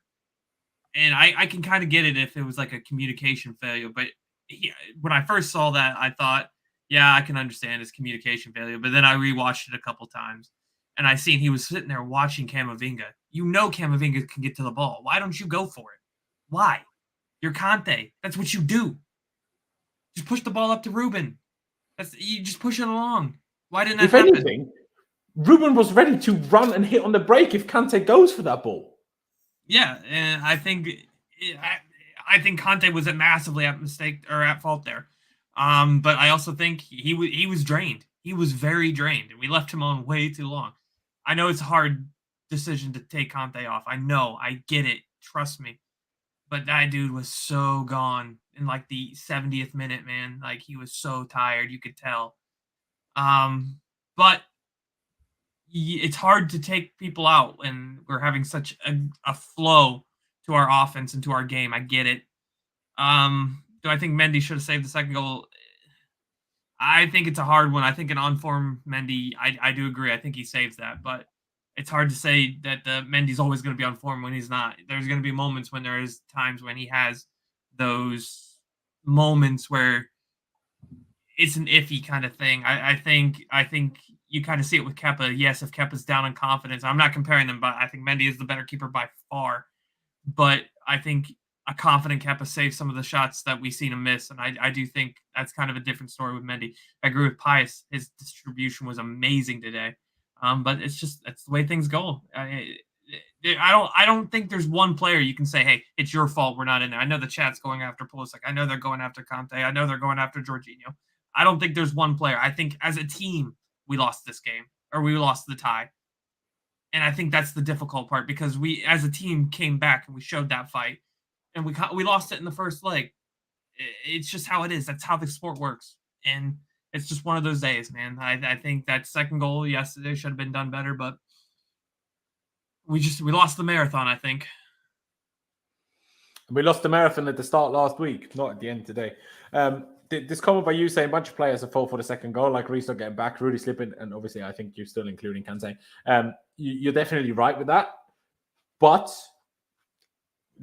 people are going to highlight the one that was mostly at fault, shall we say. That doesn't mean that you're wrong with what you said, but Kante had the easiest opportunity to stop it from happening. Because Reece not getting back, sure, but even if he does, no guarantee he stops the cross. And Rudy slipping, even if he doesn't theoretically slip, which is just unlucky and not a mistake anyway, there's no guarantee that he actually blocks the header either. But what we do know is that if Kante runs 3 steps, he has the ball. So, let's also not distract and, protect one player, but try to blame others for some strange reason. The Jorginho miss, which I forgot to mention earlier at the very end, because he had it. Like, that was a huge chance. Unfortunately, Jorginho is probably one of the most one-footed, right-footed players I know, especially for the kind of player in terms of ability that he is. It's very strange. Does anyone of you, I don't even remember him ever playing a useful pass with his left foot. Like he barely, like he used it to control the ball and stuff and to shield it. Fair enough, but pass it, like he uses his left foot like I use my left foot. I know it sounds stupid, but when I try to use my left foot, it feels even unnatural to me. I can't even swing my leg properly. Like, it just doesn't swing like the right leg does.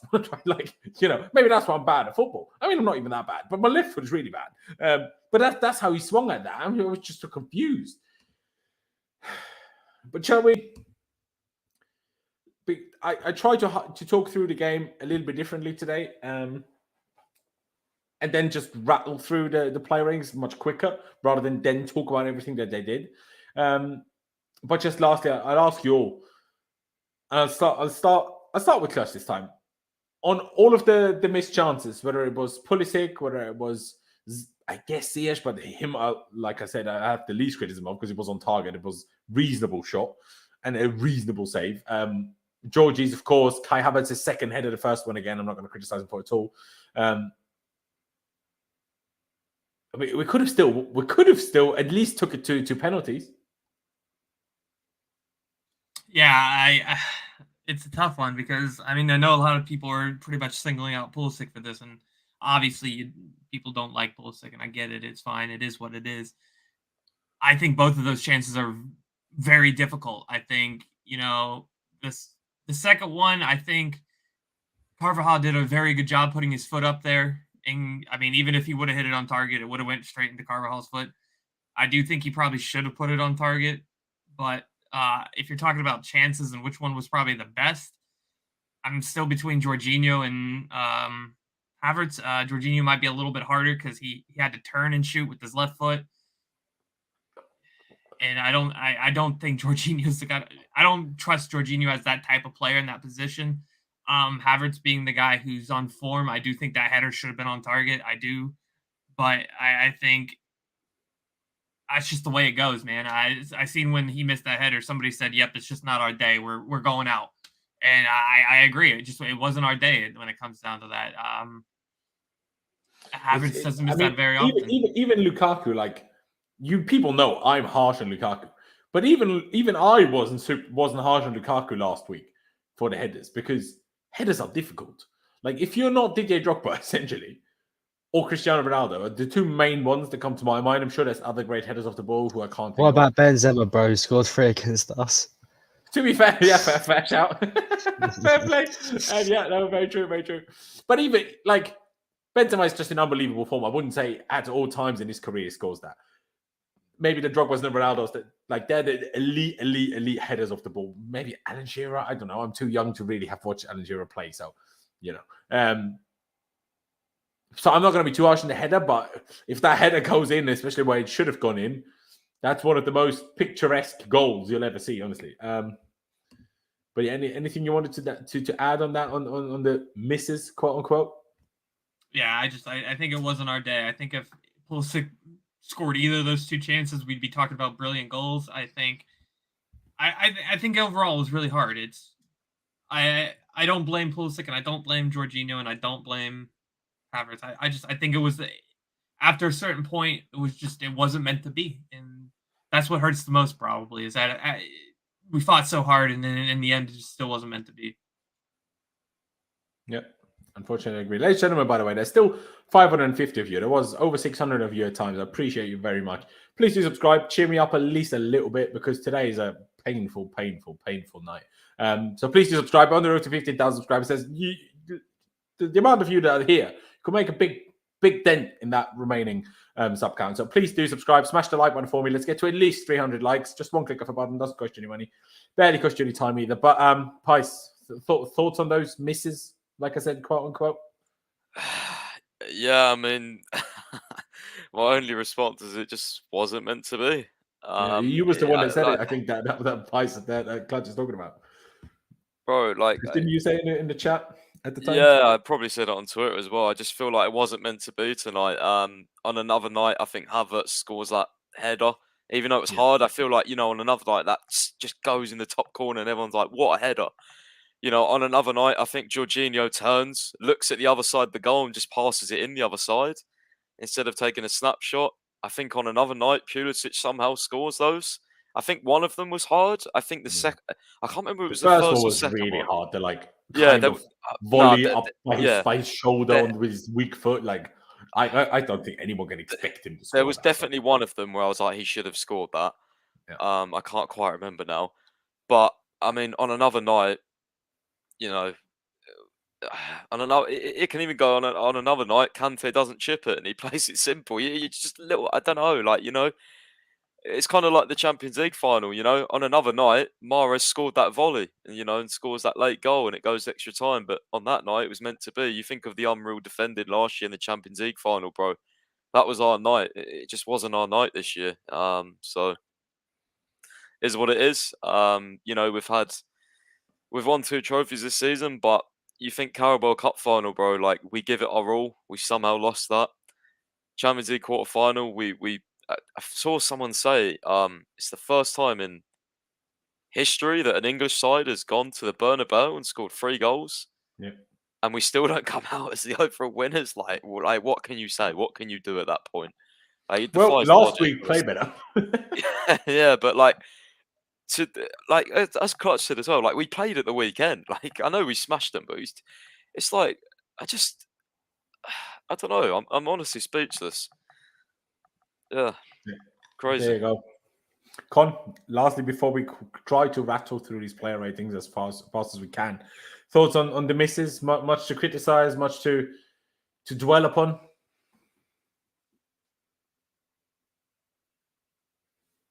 I think you said you're back, aren't you? Come on, are you here? Dum, he's dum, dum. Take that as another message in the chat. Skip me, dog's going crazy. All right, his dog's going crazy. Poor dog. Hope she's well. Let's keep you then. You know what? We'll just do it simple. We'll start with Mendy today. Great distribution. Maybe could have done it better for the second goal. Sorry. Nothing he can do about the first goal, definitely. And not much to do before that, really. I mean, he tried to go up for that one corner. Got relatively close to it, but didn't look like a goalkeeper that has any sort of clue how to do anything with, even if he got the ball, if I'm honest. So I'm like, when I saw him, how he moved and how his body just acted in that opposition's box, I'm like, you might as well just go back because I don't need that. But for the distribution, because it was really, really good, and that helped us a lot, in my opinion, I'm going to give him a 7. No, it's a lie. I'm going to give him a 6. 7 was if he saved it. Well, if he saved it, I'm going to give him a 6. I don't know if anyone's going to agree. Pice?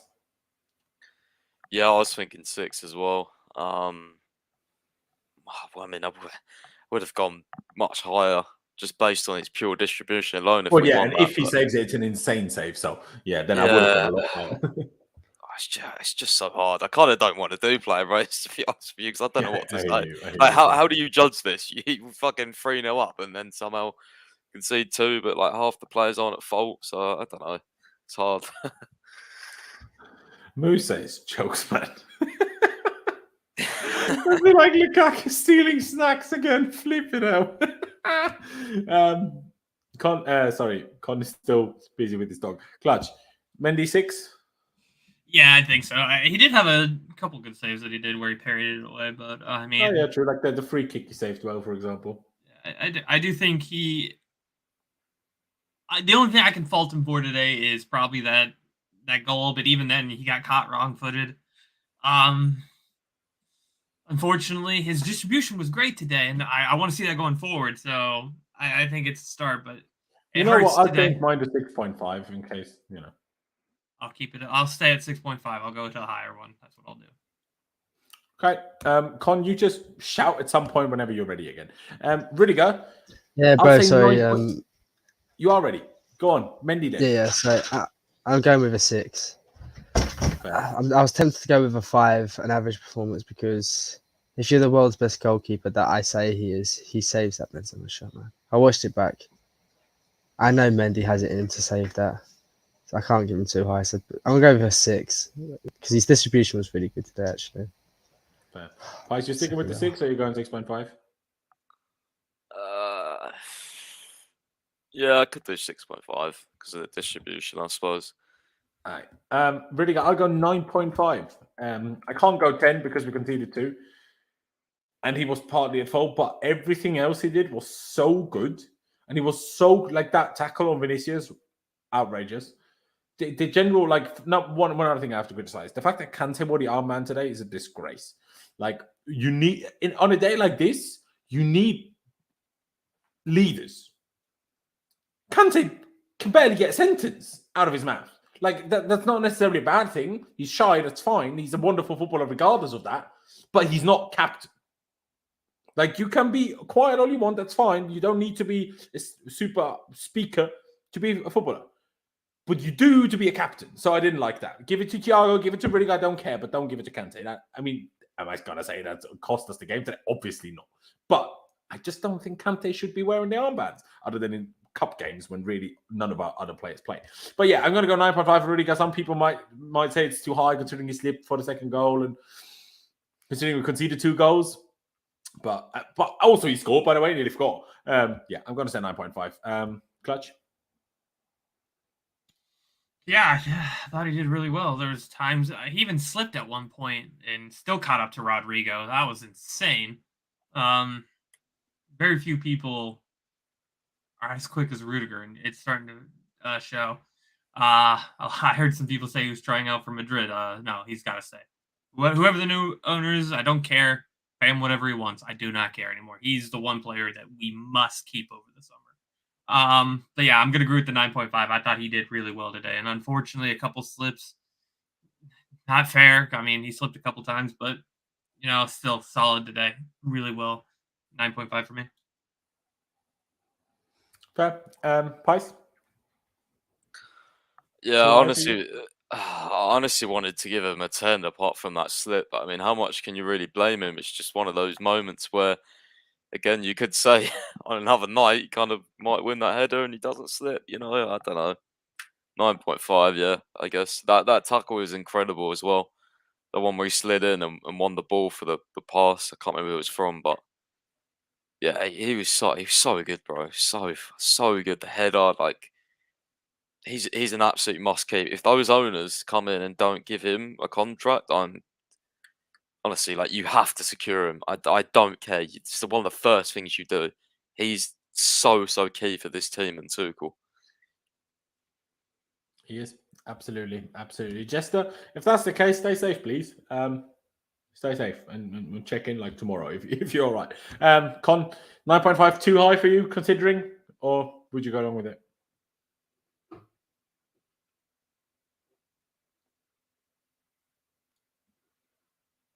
Still not going crazy again? Yeah, sorry, Animals are going a bit crazy today. I'd go over 9.5. This guy's a warrior. He's a machine. The slip is a slip. I don't care. I'm not blaming Rudiger for that. It's one of those things, man. Like, he is what's good about Chelsea. The aggression, the fight. Like, do you see when Kante messed up that pass and he made that tackle? His reaction to that, bro. I love him, bro. Like, he is what's good with Chelsea. 9.5. I'm gonna give him a 10. No, I'm giving him a 10 because that performance today, he left everything on the pitch. And then when Alaba tried to console him, he was like, "No, get away from me, bro." I love that. Absolutely love that. Fair enough. I think with you, Con, for Thiago Silva. One, I'm not sure Rudiger for the first goal. Somehow he was on the right of Thiago Silva, and Thiago Silva was the closest to Rodrygo. I'm not saying Thiago Silva is a full threat, but not quite. I need to see a longer replay back. I'm not quite sure how it happened. Rodrygo was all of a sudden on the right, but I'm sure there was a reason for it. Hence why I'm not going to blame it. But Thiago Silva, Con. I want to give him an 8 today. That goal, Modric, is just world class. I'm not blaming Alonso or Thiago Silva for that. It's just a world class pass. It happens. Sometimes you just got to put your hand up and go, it is what it is. And other than that, like, he was fantastic today. Thiago Silva, he did well against Benzema. I thought he was really good today, Thiago Silva. Give him 7, 8. Fair. Clutch. Yeah, I would agree. Modric he's just a world class midfielder, man. You can't. It's hard to defend against those kind of things, especially the pass with the outside of the foot like that. I'm gonna go 8. Thiago Silva, still the Rolls Royce of a defender, man. Unfortunate that got caught in possession. Not in possession, sorry. Just got caught on the break, that's all. Just got caught by Rodrygo behind. There you go. Pice, would you agree with the 8? Yeah, just reading something on Twitter by some account called EIF Soccer, who seems to suggest that Thiago Silva had an absolute howler today. I don't know what he's on about. So a bit weird. Yeah, just as we was talking about Silva. No, I think something 8.5. Probably an 8 actually, because I think the guy next to him was incredible as well. I agree. I'll agree with the 8. I'll go to Reece James. I'll give him an 8.5. I do think he could have done a little bit better on the side on a couple of occasions, but he also defended Vinicius significantly better than Christensen did last week. Got very unlucky by getting booked that early, in my opinion. It's a foul maybe because he does touch him, and I see why the ref in real time thinks it's a yellow card because obviously he doesn't see how much he touches him from the angle. So I see it, and then it's arguably tactical because obviously James gets megged, runs around him. But it's just not enough for yellow, in my opinion. But obviously, it hampered him for the rest of the game. Considering having been on a yellow from the 5th minute or whatever, to be that good for the rest, super impressive. But I don't think it.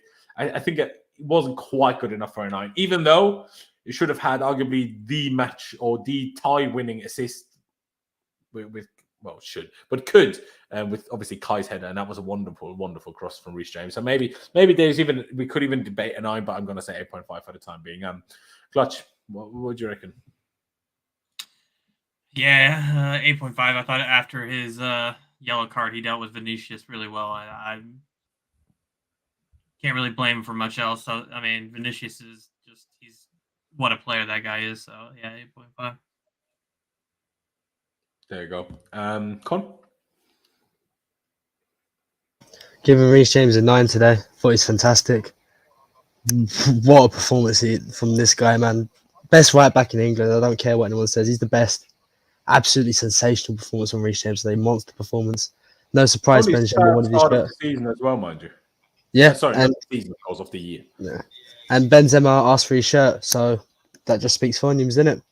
It does. Price then. 9, 8.5. Whereabouts are you going to go?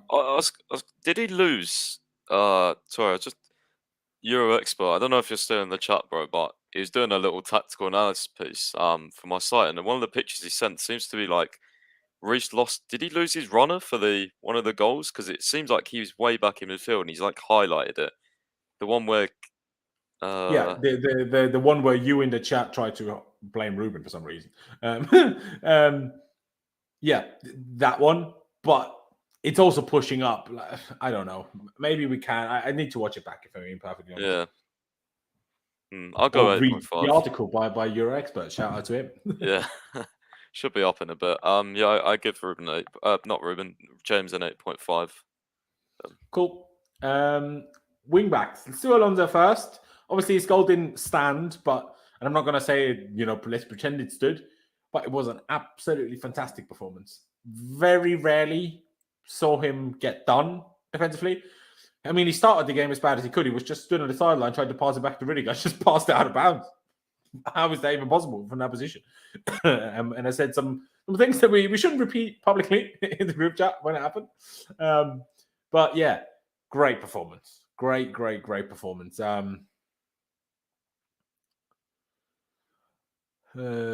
Because he wasn't constantly super involved, I'm not going to go stupendously high, but I'm going to give it an 8. And I think he was very, very good. Pice, let's go with you again. Is 8 too low for you? Is that about right? What do you think? I honestly want to give him at least an 8.5. Okay. Maybe a 9. I thought he was very good, honestly. Actually very good in possession as well. True. Yeah, like the amount of times as well, like I was like, what are you doing? And somehow he like cleverly won a corner and stuff. I think it was 2 or 3 times like that. True. 8.5. Okay. Con. 8.5. Whereabouts do you sit for Marcos Alonso today? 9. Best performance in the Chelsea shirt. Absolutely fantastic today. I was so broke throughout the game. I was just saying Alonso is having just a fucking great performance. So proud of him today. He gets so much stick from us, and rightly so. He deserves it when we do. But today, I will sing his praises. He was fantastic. Absolutely. Defensively, he was fantastic. Going forward, he was great. He got a goal ruled out because of a stupid rule. I thought he was really good today, bro. I give him no less than a 9. I thought he was fantastic. Fair dues then. So we sit at 8.5 now. Clutch, do you agree with that? Would you go with more, I don't know, Con's 9, or would you go a little bit lower? What do you think? Yeah, I think I'd go with a 9. I've been super tough on him over the last couple of years, year, I should say, because I've only been doing this for about a year, but still, I think he did have that one moment in the very first beginning of the game when I'm like, okay, I just want to jump off a bridge now. But no, I think he was very good today, 9. Okay. I think overall still leaves it at an 8.5. So let's move on to Ruben on the other side. I'm still baffled by how all of a sudden he seems to be a reasonably good wing back, even if he obviously pushed into this kind of role as kind of a right centre mid or super high up here at times in the game, and wasn't a normal right wing back for sure. So he obviously went for it. But yeah, I personally was very happy with him. Maybe some people weren't, but I was.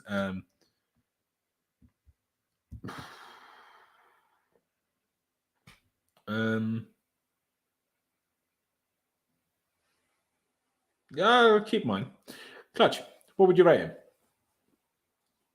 I thought it was pretty solid. I'd give him like an 8 today.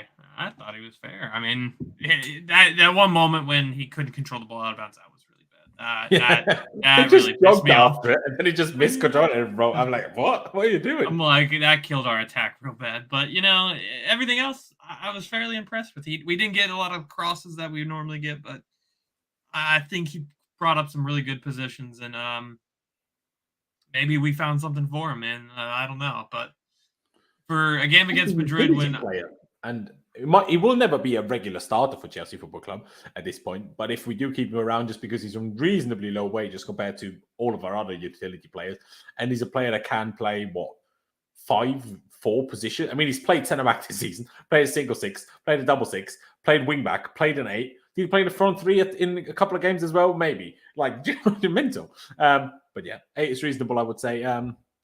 Price, 8 for you, bit higher, bit lower. What do you think? I'm going to go with a 9. I thought he was outstanding. Considering his role and his position and the opponent, I thought he was brilliant. I thought, honestly, some previous weeks, I didn't think he was driving with the ball enough. But today, he really did, man. Like, he by the way, the amount of yellow cards that should have been given for tackles on him was absolutely absurd. Like, I'm sorry, that he got hacked so many times today. I'm going to give him a 9. I thought he was brilliant. Finally, someone on my vibe. Con, what you reckon? I'm gonna give him an 8, bro. I thought he was really good. I don't know how that wasn't a foul when Vinny elbowed him in the ribs. That fares. I thought it was really impressive today.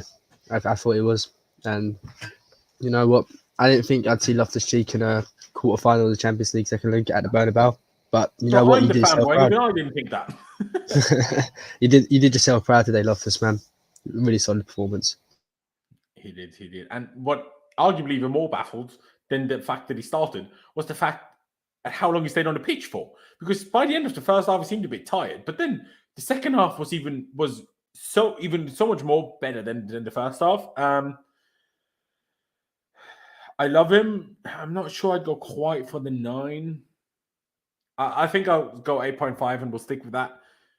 As crazy as people might find that. I didn't go the highest for him, but yeah. Maybe I would go 9, but who cares? Mateo Kovacic. Him I will give a 9. I thought it was very good. Obviously, he assisted Timo's goal, did he? I think so. And yeah, just played a very good game. A lot of dribbles, a lot of crazy tackles. The work rate was insane. The only thing, I mean, was he really that tired that he had to come off for Seoul, essentially? Obviously, I know he didn't come off for Seoul directly, but did he really, or even Jorginho, if I'm honest? Because if Kova's in that position where Jorginho was, I think Kova scores it. Even though Kova doesn't have a great record of scoring either, but was he really that tired that it was better to have Seoul on? Like, really? I feel like that's impossible. So I feel like I wish he would have stayed on the pitch. I'm not saying that would have changed everything and we would have still won the game, but I think it made us worse for sure. But I'm going to give him a 9. Clutch, what about you? Yeah, definitely a 9. I think he's the missing link when we seem to play bad and he's not around. He is our missing link. He controls the midfield really well. He brings energy, dribbling. He does it all. He's one of the more complete players we have now. So yeah, definitely a 9. If only he had an outside boot like Modric does. that's the only thing he doesn't have. From what Modric does. I'll keep Pice at last. So Con, 9 for you as well. Yeah, bro, easily. Best midfielder on the park today. I know Modric had that moment of magic, but he was the best for me on the pitch. I think Saul come on just for height. And separate issue. No idea why we didn't put more crosses in the box. near the end of the game. He No idea. didn't even go into the box. So He was, bro. At one point, Alonso, Rudiger, and Sá was in the box, and we just didn't put it in. It was really infuriating at times, but Kovacic, easy man for me today, bro. Absolutely gem of a footballer. I love him. very true. And then Pice, is 9 too low for you? I'm gonna go 9.5, even though it doesn't make a difference. I thought he was fucking unbelievable, honestly. Like, bro, he had 115 touches, I think I read, and he had like 97 pass accuracy. Like, bro, even that run in like the first 5 minutes where he ran back, I think it was against Valverde, right? And just played it back to the keeper. Like, can you imagine if that wasn't him? Like, bro, he's so good on the ball. Like, honestly, he's ridiculous. He got the assist as well. And For he's so Werner. fast as well. I swear my Bro, life. he covers. He He's covers faster than so. Pulisic. People don't realize he covers so much ground for Chelsea. It's ridiculous, bro. Look at his heat maps; they're outrageous.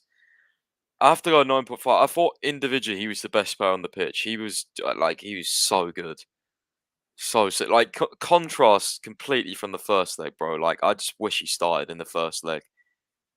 Like Kroos got fucking subbed off, bro. Kovacic was absolutely shitting on their midfield. He was a joke. He was, to be fair. He absolutely was. Got a Kante. When do you go fast, Pice? Oh god. Oh,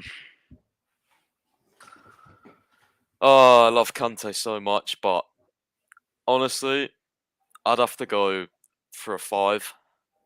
I think he made a couple of good interceptions, one that stopped the counter attack, which I remember. But honestly, him on the ball today, like what did he offer? Like there wasn't any particularly impressive drives forward or chances that he created, even openings. And obviously, he gave the ball away 2 times, which ultimately led to goals. And I know, there's other factors in the goals. I get it, but still, like that anticipation for the second one and the pass for the first didn't need to happen. So it's below average for me. It was a below average performance. I'll give him a 5. Okay. Clutch. Oh, sorry. Yeah, it has to be a 5. Key moments today cost us. When the rest of the team kind of needs that superhuman Kante that we're used to, and he makes those weird mistakes. It's not him. He is getting older. I seen somebody say in another stream, his legs are going, which we can see. His legs are going. He's getting tired, and unfortunately, it's not the same Kante that we're used to. 4 games in a row, to be fair, which is something you have to question Thomas Tuchel about, if I'm honest. Correct, but I think a 5. He's definitely. I think, other than those 2 moments, I do think he was solid at what Kante was supposed to be doing. Okay, Con then 2-5 so far. Whereabouts would you go? I'm going to give him a 4. I think his game overall wasn't that bad, but 2 massive moments. And Ngolo, man. 5 for me is average, And in an average performance, you don't make those 2 crucial errors, which ultimately could, is a factor why we lost the game. I'm not going to put it all on him because I think what Clutch said earlier was bang on. It's not on one single player or one single person, but it contributed heavily to it. So for me, that's below average. I'm sorry. I love Ngolo as well. I hate talking about him like this. I really do, but yeah, 4.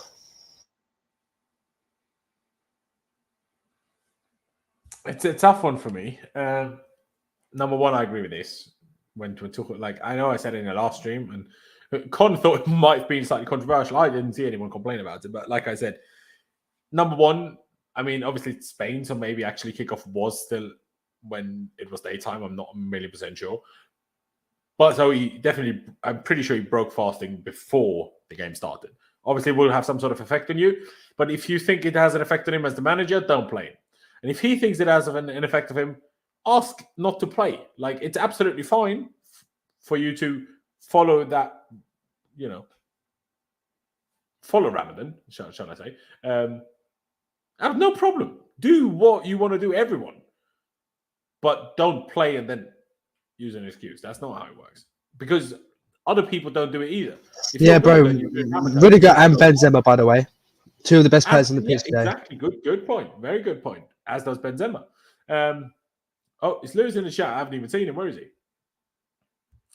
3-0 if Christensen starts. Not sure, bro. Considering last week it was 3-1 and he did start, but sure. But see, the weird thing is, because obviously with this rating is the whole performance. Kante overall was very good, or at least good, but he had two really bad moments.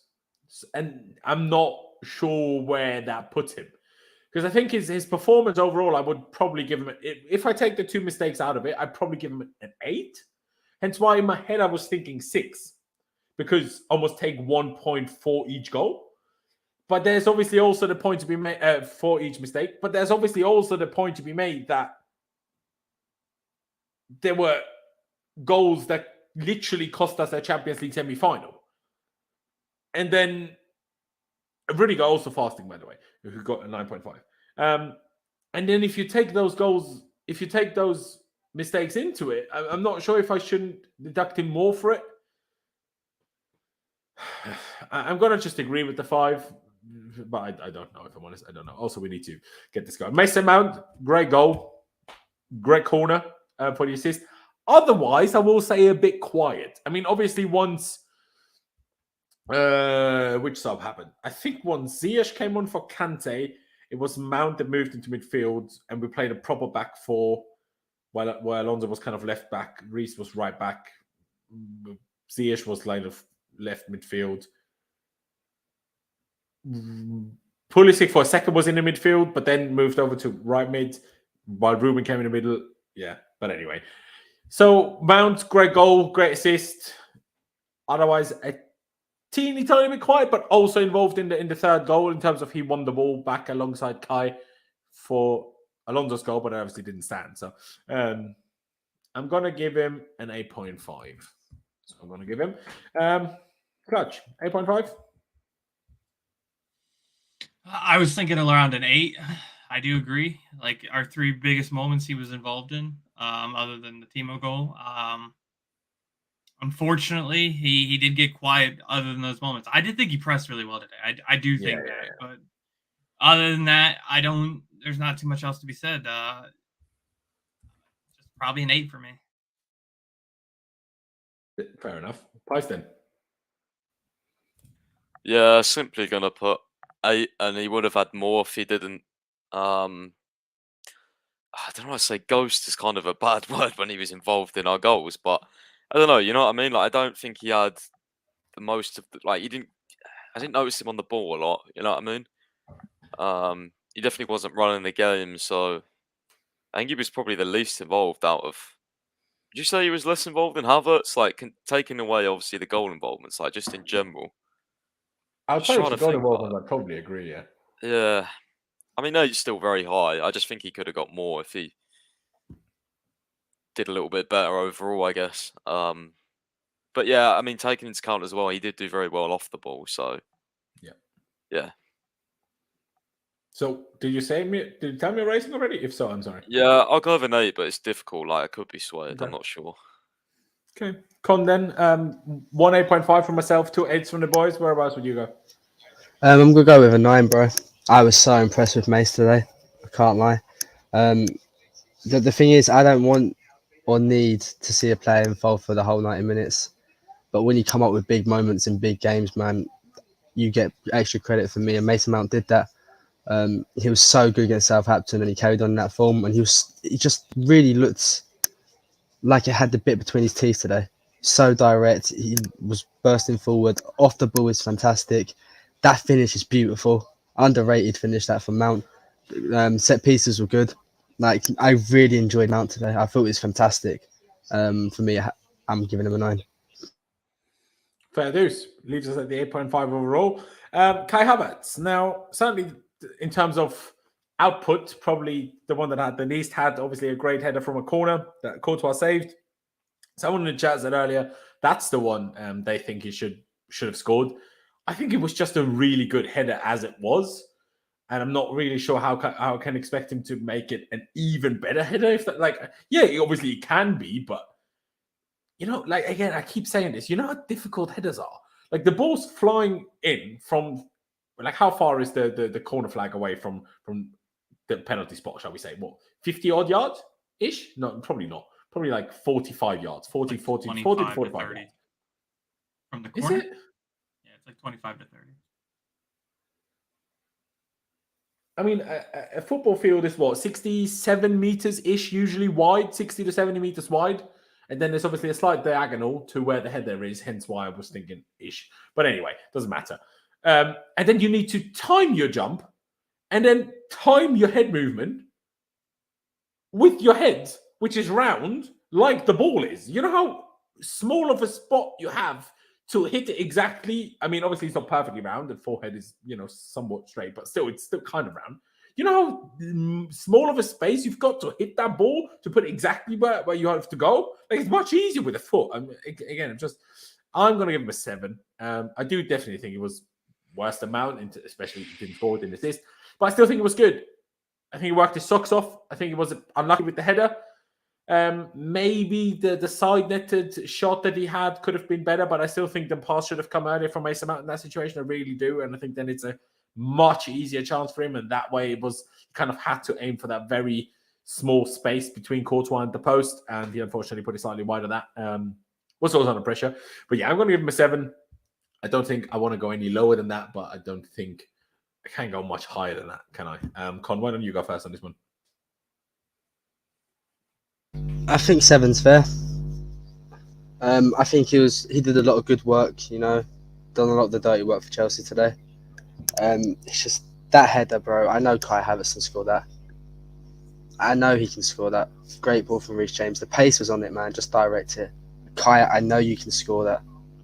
We will see you score plenty of those kind of headers for Chelsea. I'm sure of it in the future. Sucks, man. Really does suck. But it is what it is, man. I ain't going to cry too much about it. And I was impressed with Kai today. I thought he worked really well for the team. He's played a lot of football in the last week or so. So fair play to him. Maybe I'll give him a 7.5, actually. Don't want to be too harsh on him. So I think he did so much dirty work today. And that should go underappreciated. Fair.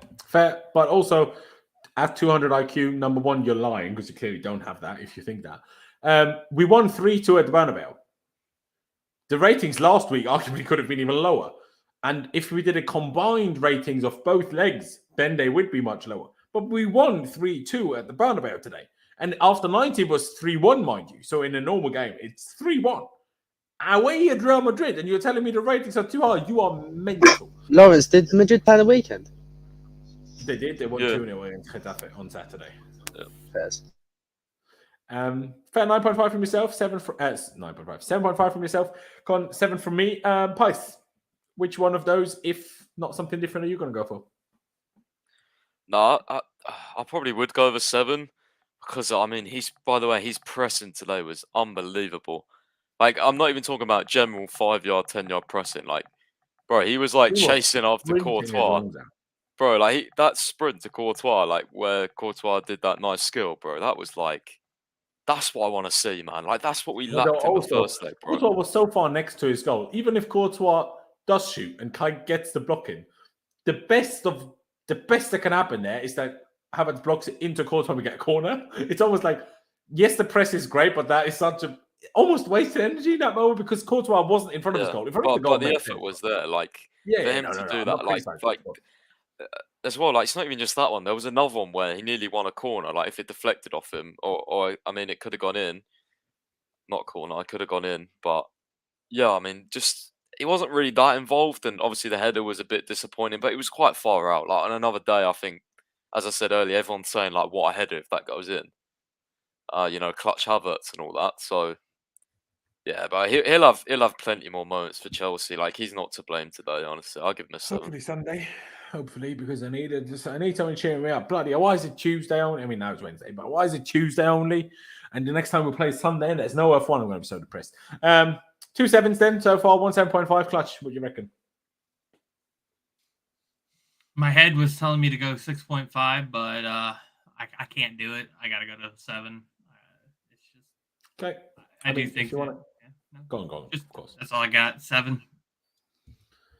I'll stick with you. Timo Werner then got a goal, got an assist, even though we didn't know much about the assist. It was probably more of a bad touch, if we're honest. But hey, it worked, I guess.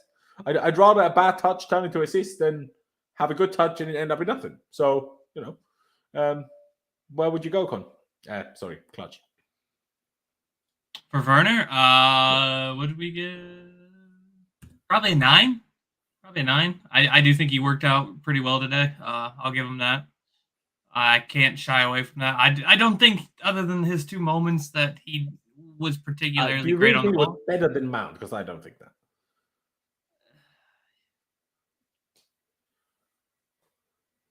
No, I don't.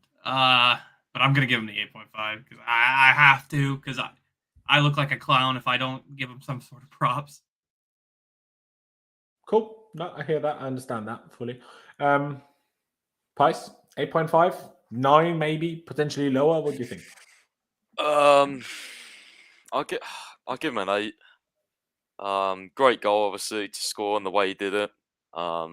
Actually fairly composed as well, which is surprising. But he got an assist as well. I'm going to give him an 8.5. I think it'd be harsh if I didn't. Okay. And then Con, 1 8.5, 1 8. Where will you go? 8.5, bro. I gave Mount a 9. I think Mount was slightly better, but I think Timo Werner was really good today. I was even seeing coming deep and I was like, well, where's this Werner been? He could actually control a ball and pass it off first time. I was like, what's going on here? And then 2 big moments, bro. Great assist. Don't know if he meant it or not, but fairs and the goal, bro. Fair play, Timo, man. You showed up. Give him 8.5. Fair. Unfortunately, I was going to go 8, which means, ladies and gentlemen, in the chat, you're going to get involved. So please do put your thoughts in the chat. Did you think it was an 8 or did you think it was an 8.5? Again, if you're new here, if you're going to say lower than 8, it's going to count as an 8. If you're going to say higher than 8.5, it's going to count as a 9, as an 8.5. So please put that in the chat and I will make that decision because we are split. Now, if you put 10, I'm not going to count it because that's silly. So go again. 8.5, 8.5, 8.5, 8, 8.5, 8.5, 9, 8, 8.5. I think the 8.5 wins. So let's give it to him. Here we are. First sub, Christian Pulisic. Now, whether you think he should have taken chances or not, doesn't really matter. He was poor. And the worst thing about his whole performance was he was running with the ball. Valverde steals the ball from him. Then Valverde, there's another one. Valverde just steams past Pulisic. Pulisic is going for it. Valverde is at least double the speed. It's like if you put a Mercedes next to a Fiat 500. That's what it looked like. Pulisic, where's your pace gone, lad? Where is it? Where is it at? I don't understand. The man is so slow. He's as slow as Alonso. No, I'm joking, obviously. But Valverde, that was mental. Valverde is an absolute cyborg of a human. And then it happened the other way around again. Madrid lost the ball, and Valverde was on his way back and outran Pulisic again. Insane. I'm going to give Pulisic a... See, the problem is, I do think he was probably the worst of all of the players we've mentioned so far. But it does feel harsh to say that. But obviously, he only came on after we scored all of our goals. Came into attack and we added nothing. Had 2 chances that he didn't take. Obviously, it's with the star, but I'm going to give him a 4. Maybe it's harsh. Maybe I'll take... No, I'll take 4. I'll take with a 4. I'll stick with it. Price. What about you? Yeah. Probably agree with you, to be honest. Kind of... 4, yeah. He didn't really give enough to give him a 5. Also, can I just say, I didn't really understand his position. Why was he playing centre mid? Was he playing centre mid? It looked like it. For a second he was, and then he moved out to right mid, I think, and then Ruben was inside, which made more sense. But anyway, he had the chances, and I agree with you. I don't know where his pace has gone. I swear we've mentioned this previous weeks as well. He's just not as quick anymore.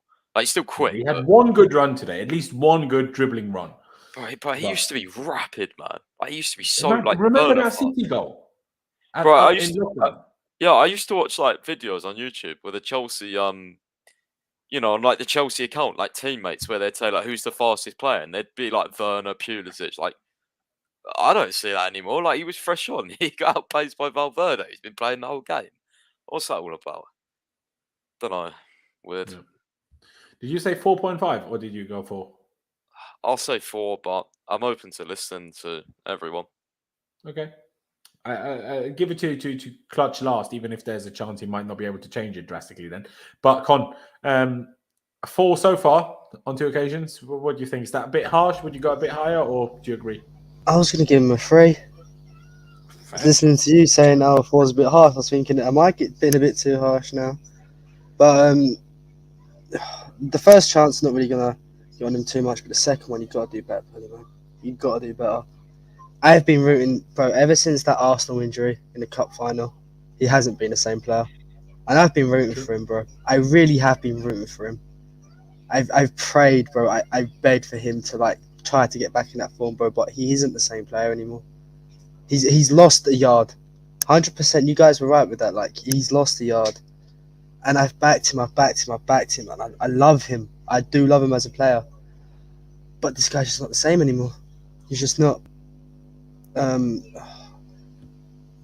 Big misses. Even when you're trying to make things happen, you're just losing the ball, man. It's like, I can't give him a 4. Like, 4 is just below average. And he missed, like, a big chance. He lost the ball, like, 5 times in, like, 3 minutes. Like, no, come on, that's like a 3. That's 3-2 territory for me. So I'm giving him a 3, and I think I might be a bit kind, to be honest. Okay, fair enough then. 3 and 2 4s. Clutch. Whereabouts would you go? Here's what I will say. I will say Khan saying losing the ball, like, I don't agree with that. Like, yes, losing the ball is bad, but last thing we said, he just passed it back. You're either going to lose the ball or you're going to pass it back. That's just how it is. So I don't agree with that. But what I will say it is. You could have a successful dribble. You could, but in the positions last game he was in when we were criticizing him, the only successful dribble was into another player. You can get by one, but you're going to get... Like, it wasn't like last that, game. I know. I agree. What I will say is, I don't know what happened with this guy's mentality. His pace and his mentality are just something I don't understand right now. There used to be a guy who used to want to prove somebody wrong. He used to go out there and just blaze by somebody. It doesn't even look like he cares. That's what's getting me right now. I don't think his misses were sitters like people are putting out to be, but there used to be a guy you look at that Liverpool game when he came on, you could tell he's pissed at Frank Lampard because he put him on the bench after having a couple good performances. He went out there and he just outpaced everybody. He dribbled through people. We don't see that guy no more. And I don't understand why. Is it that you're too afraid to get injured? Because that mentality's got to go out the window. You're the captain for your national team. Any sort of hopes to even make it anywhere distance in the World Cup, and that's you. You have to change that. You're the number 10 for one of the biggest clubs in the world, and you don't seem like you care. And that's what gets me. It's that part of the game. It's the mentality I don't think is there anymore. I think he is still as fast as he used to be. I just don't think he wants to do. I think he thinks if I go all out, I'm going to hurt myself. And what's that going to do? And that part has got to go because you're never going to be a good player. The player that we see now is not a good player. That's not the player I want. I want that same player we seen at lockdown. And we see glimpses of it. There are glimpses of that player, but only that. Nothing consistent. And I think we will only know in the end what we see. But I agree with Khan. It's probably a 3. I don't agree that he was the one that cost us the game. It was multiple different people, but today it was very bad. Bad news. Now, let's quickly do Hakim Ziyech because Jorginho, even though he missed a big chance, and Saul, I feel like they weren't on the pitch for long enough to even get a rating, so we'll just give them an NA. But Hakim Ziyech, to be honest, I almost want to give him an NA. Now, obviously, the Jorginho's chance only happened from an awful Ziyech shot, which would have gone like 17 yards wide. Like, he couldn't have caught that any worse. And other than, unfortunately, getting body checked on 2 occasions, which was very harsh, and why were people not booked again? And I'll highlight something else in a second, which controversial. Maybe it's so. How can it happen that Real Madrid are probably the biggest opposition to UEFA with the whole Super League, but they get the biggest advantage from UEFA. Well, Liverpool exists, I guess, but still mental. But yeah, Hakim Ziyech, I don't really know. If I'm honest, I'm happy to give him an A as well. Do people want to give him an A, or does anyone have a rating to give him? How many minutes did Ziyech play? Let me check. Probably It was like 23. It was like 20 something. He 'Cause came on in the 100th minute, meaning he had 20 minutes. But obviously, 20 real minutes in play was probably, 7 with Real Madrid's time wasting? Yeah, so I think an A, bro, to be fair. Yeah. Game was so stop-start, innit? I reckon so. Clutch, do you agree? Or would you give him a rating?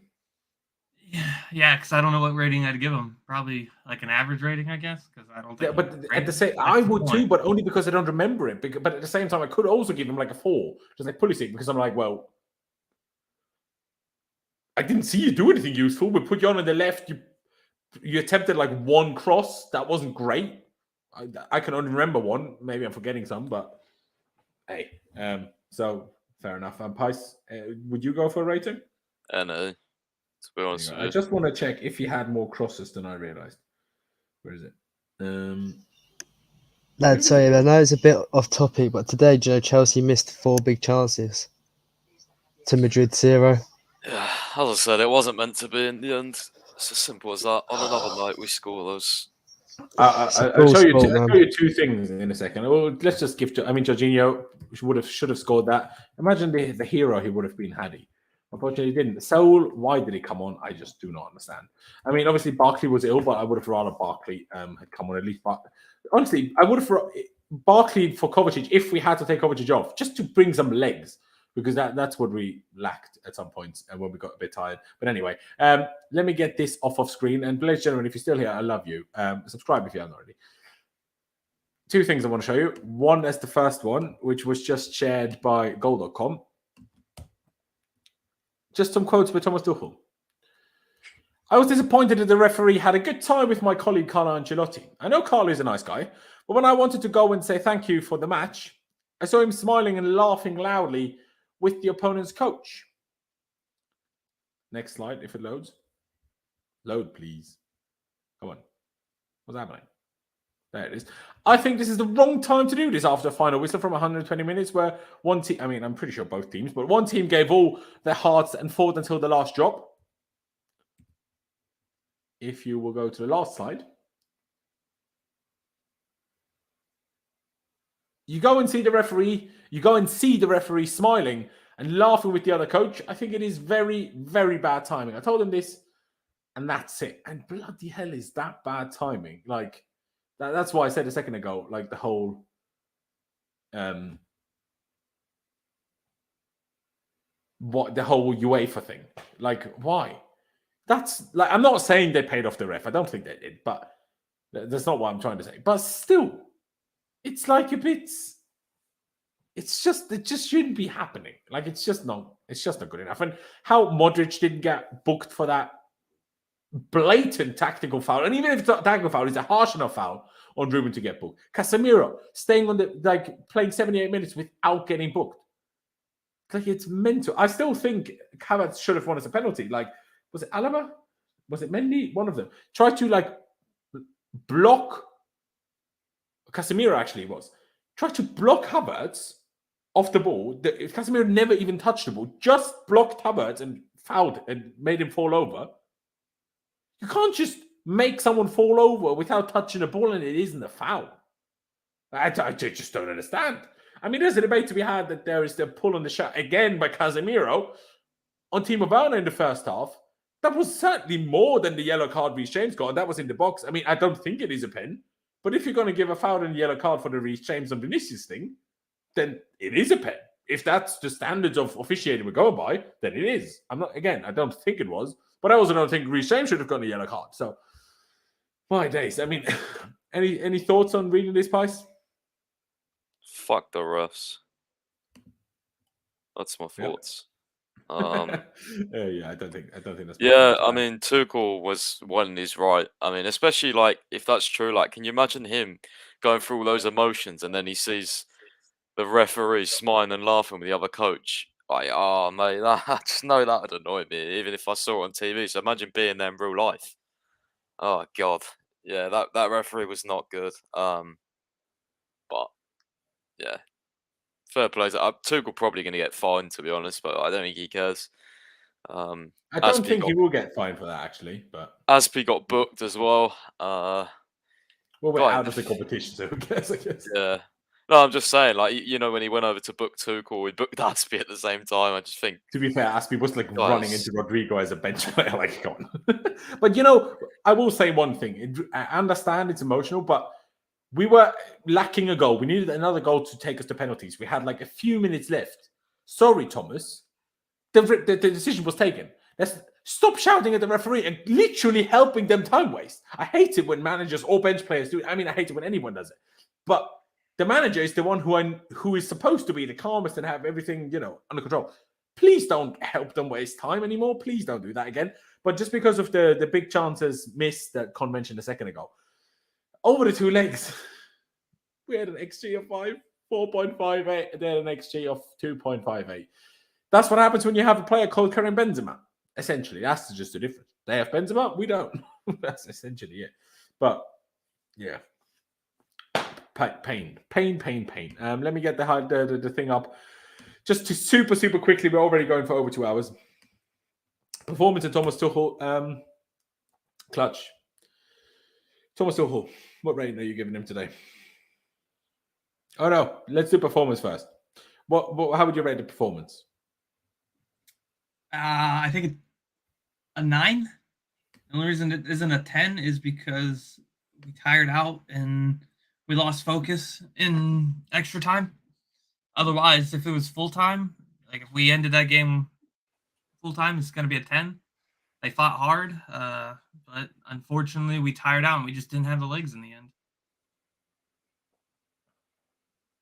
Yep. Okay. Price? 10. Easy, bro. Easy 10. Easiest 10 of the season for me. I don't blame. I mean, even in the bloody extra time, second half, mate, he ran, grabbed his tactics board, holding everyone around him. Like, Sorry, this performance is not Tuchel. Sorry, bro. oh, performance. Oh, I thought it was Tuchel. Oh well, No, you know Tuchel's a 10 from me then. But performance, yeah, I would agree. 9.5. I don't know though, because the whole. Clutch said 9. I only put 9.5 because I thought you said 10. Oh, okay. No, we're getting a bit mixed up here. Overall team performance though, it was as close to a 10 as you can get, to be honest with you. I don't know. I don't know. I don't want to go here. I want to listen to what you guys say. All right. Con, what are you gonna go for? Clutch said 9. What do you think?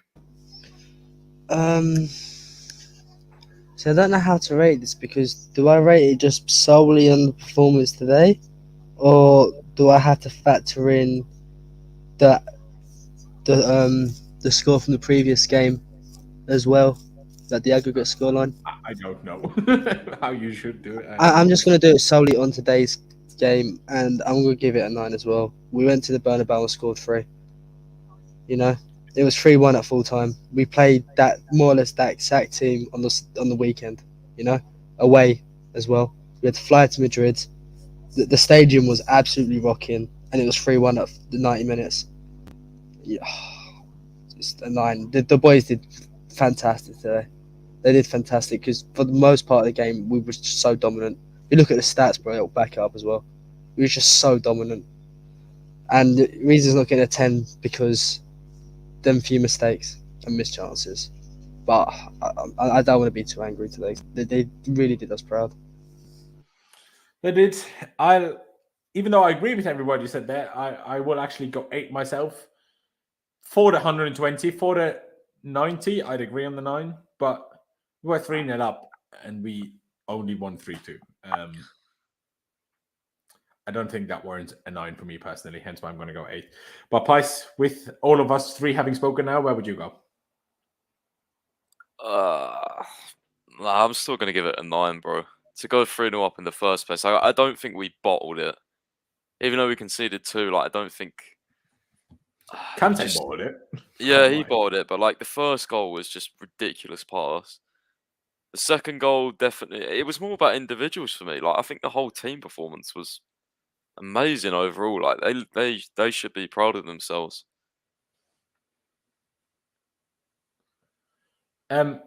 Sorry, can you not read? Kante got a 5.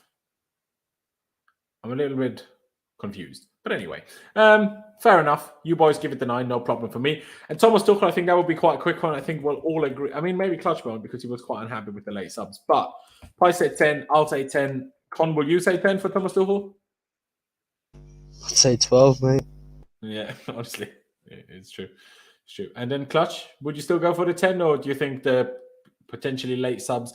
I mean, the only thing I'd have to criticize is taking cover off, but obviously I can't judge if that was necessary or not. So I'm not going to, maybe if I find out it wasn't, then I would, in hindsight, maybe lower it to a 9.5. But because I can't know that yet, I'm going to say 10. I would say a 12 if it wasn't for the late subs. So 10. Fair. Otherwise, Ladies and perfect. gentlemen, sorry, Clutch. Anything you wanted to add to that? No, I said otherwise, then it's perfect. I don't. Sorry, I'm seeing the comments. How did he bottle the subs? I don't get it. Like maybe they bought him on 10, 15 minutes later, but he's like he bought people even on that who. I agree with. They think arguably he should have made no subs because every more sub we made, we got more bad. I think it's But I think obviously it's the so other players easy would as get well. tired, I understand. But Can I just do you say get what this? I mean? Like, I think it's so easy to sit like how we're seeing it as fans, like, and not being there in person to see how he would feel. Like your team's 2-0 up, 3-0 up, and you're asking for subs. Like personally, I didn't. You know, I kind of felt Pulisic was needed at one stage for Werner, but then obviously went and scored. So, and then that was an L Yeah, for maybe me. So, but you I know, also understood it at that point because obviously it became a different game again. but When again, like, Werner came off because it was after the 3-1. It wasn't before the 3-1. but that's what I mean. Like, I called for Pulisic at 2-0, and Werner then scored for 3-0. So I was like, you know, I got it wrong, and I think, I don't know. I just think in terms of subs, fans are so quick to judge. Like, I don't know. I feel like Just it's much look at harder the when you're in subs that bench environment, as bro. well. Look at Bro, the by the options he way, had to pick from. Bro, the subs that he brought on was what pretty much everyone would have brought on, especially the 2 attackers, and they Yeah. didn't play well anyway. So, Yeah. like, I don't know. I think there's a lot more context into a lot of it. You explain then, Clutch, because obviously you was the most annoyed of it. Like, what was your personal thoughts? Like, So like I think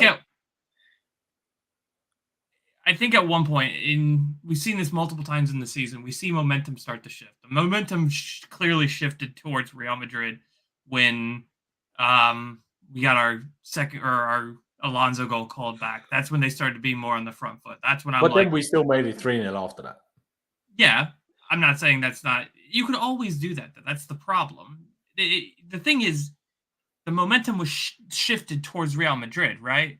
So they are going to be the ones to more likely do something at that point because we did make something happen out of that one Werner chance, right?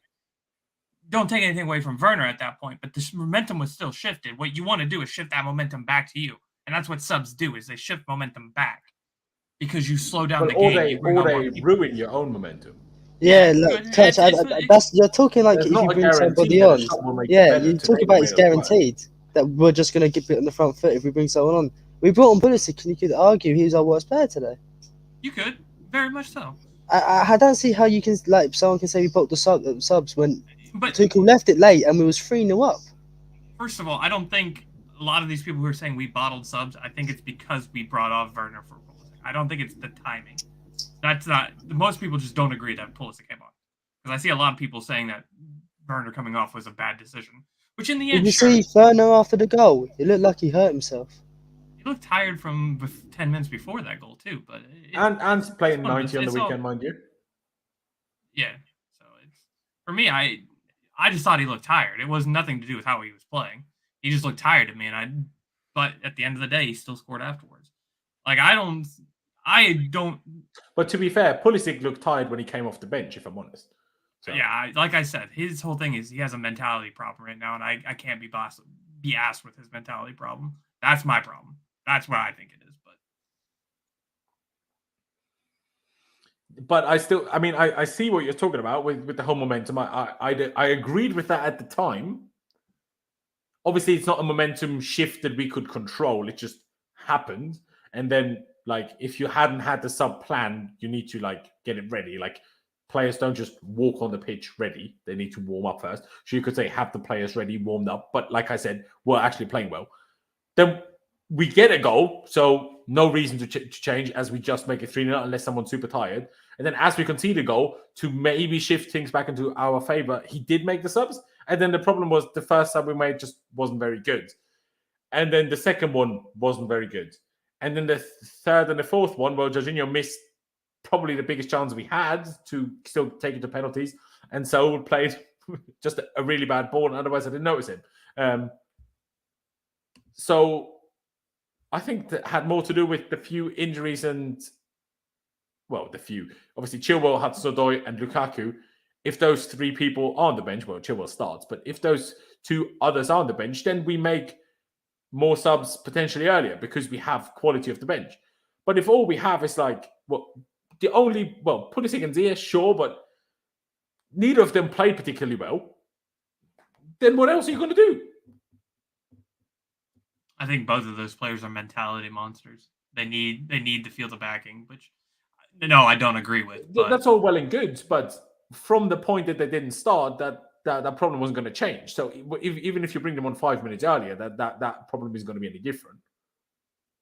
Maybe. I think it's not defending because obviously me being here, I say that you should always try no matter how many minutes you get. But maybe from his point of view, Pulisic specifically, when he came on, they were, what was it? Were they 3-1 up? We were 3-1 up, right? Yep. So the game's tied, and he's thinking, I got 5 minutes to change it or something, or make my point. Maybe that's his problem. But like I said, for him... But he didn't, because he had extra time. Well, that's the point. Maybe he didn't want to. Maybe he's like, this is what I'm thought of right now. He's definitely a person who suffers from confidence. If that's the case, though, Clutch, then Tuchel shouldn't have brought him on full stop, and not earlier, not later, not then, just not full stop. If what you're saying is true, I don't personally think it is, but if what you're saying is true, then he shouldn't have even flown with us to Madrid. I agree. Like I said, the mentality problem is there. But you still called for him to be subbed on earlier, though. It didn't look like he come on with a mentality problem. For me, when he came on, like he sprinted on like he was. I don't know. I do agree. He's a confidence player. Already passed it out before he was properly in position. Well, it does piss me off though. We have way too many confidence players in this squad. Like we don't have. Like you look at our defenders, bro. Like if Rudiger has a bad game, bro, he doesn't get. He's a warrior, man. We need those players up the top end of the pitch as well. Like the Diego Costas and stuff. We just don't have that anymore. I agree. And if the thing is, let's go back to the sub comment. Like, I just don't know what anybody else would have done different today. Please tell me what anyone would have done different, because we looked worse every time. Earlier subs, but again, all the subs we did see made us worse. So if anything, facts. Early would have been an even worse thing to do. I also criticize a manager way more if we're obviously drawing or losing and they don't make subs. That's when it really irks me. I'm like, right, get subs. Like when it's plainly obvious that even the natural fan can notice it, and then you don't even make subs. Like sometimes at half time, Tuchel will be drawn or whatever, and we'll have the worst half possible. Plenty of times this season, and we're like, he's 100% making subs at half time. He doesn't make subs, and you're like, what the fuck? But today, I didn't get that feeling. We was winning. Yeah, subs could have happened earlier, but I think we was in good position personally. I agree. Okay. What did I see here? And we was in control for so long. Why feel the need to change it? And when they got a goal back, he made a sub, so he reacted to that situation. So I don't know what people are going on about personally. You can't expect 20. Sorry, how old is Mount? Look at Mount's mentality. Yeah, exactly. How old is Mount? How old is Kai Havertz? How old is Reece James? Bro, Reece James, Mount, these guys have top mentalities, bro. I feel like it's either in you or it isn't. And that's I'm sorry, he's captain of his he's captain of his country. He doesn't need an excuse. Country. Yeah, he doesn't need an excuse. He's been in the limelight since he was a teen. Like, he knows what pressure is. I'm sorry, no. We've Bro, defended Pulisic for Havertz as long well, enough. bro. Havertz as well had, like he got scrutinized last season. Fucking like, did that affect him? No. You know what I mean? Like, how old is Havertz? Like 21, 22? He's still 21 now. Bro, he's 21. Like, this is what I mean. Or You he's either still have 22, maybe, but whatever. you either have the consistent mentality and or you don't. It's as simple as that. It's not something that you can buy into you. That's what I kept saying with Morata. Like, people's like, oh, give him time, I was like, he doesn't have the mentality. You know what I mean? If you don't have it, you don't have it. Like, it's as simple as that. Like, Werner has great mentality, by the way.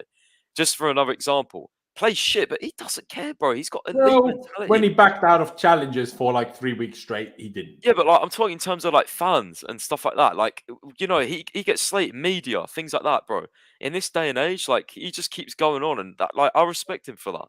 We have players like that, and then we don't have players like that. Like, the whole squad needs to be like that. That's the aim we need to get to. Mentality is huge, bro, in football. It's one of the most underrated things, in my opinion. I agree. We have another super chat here as we are about to finish it. Your boy Zane Gamer.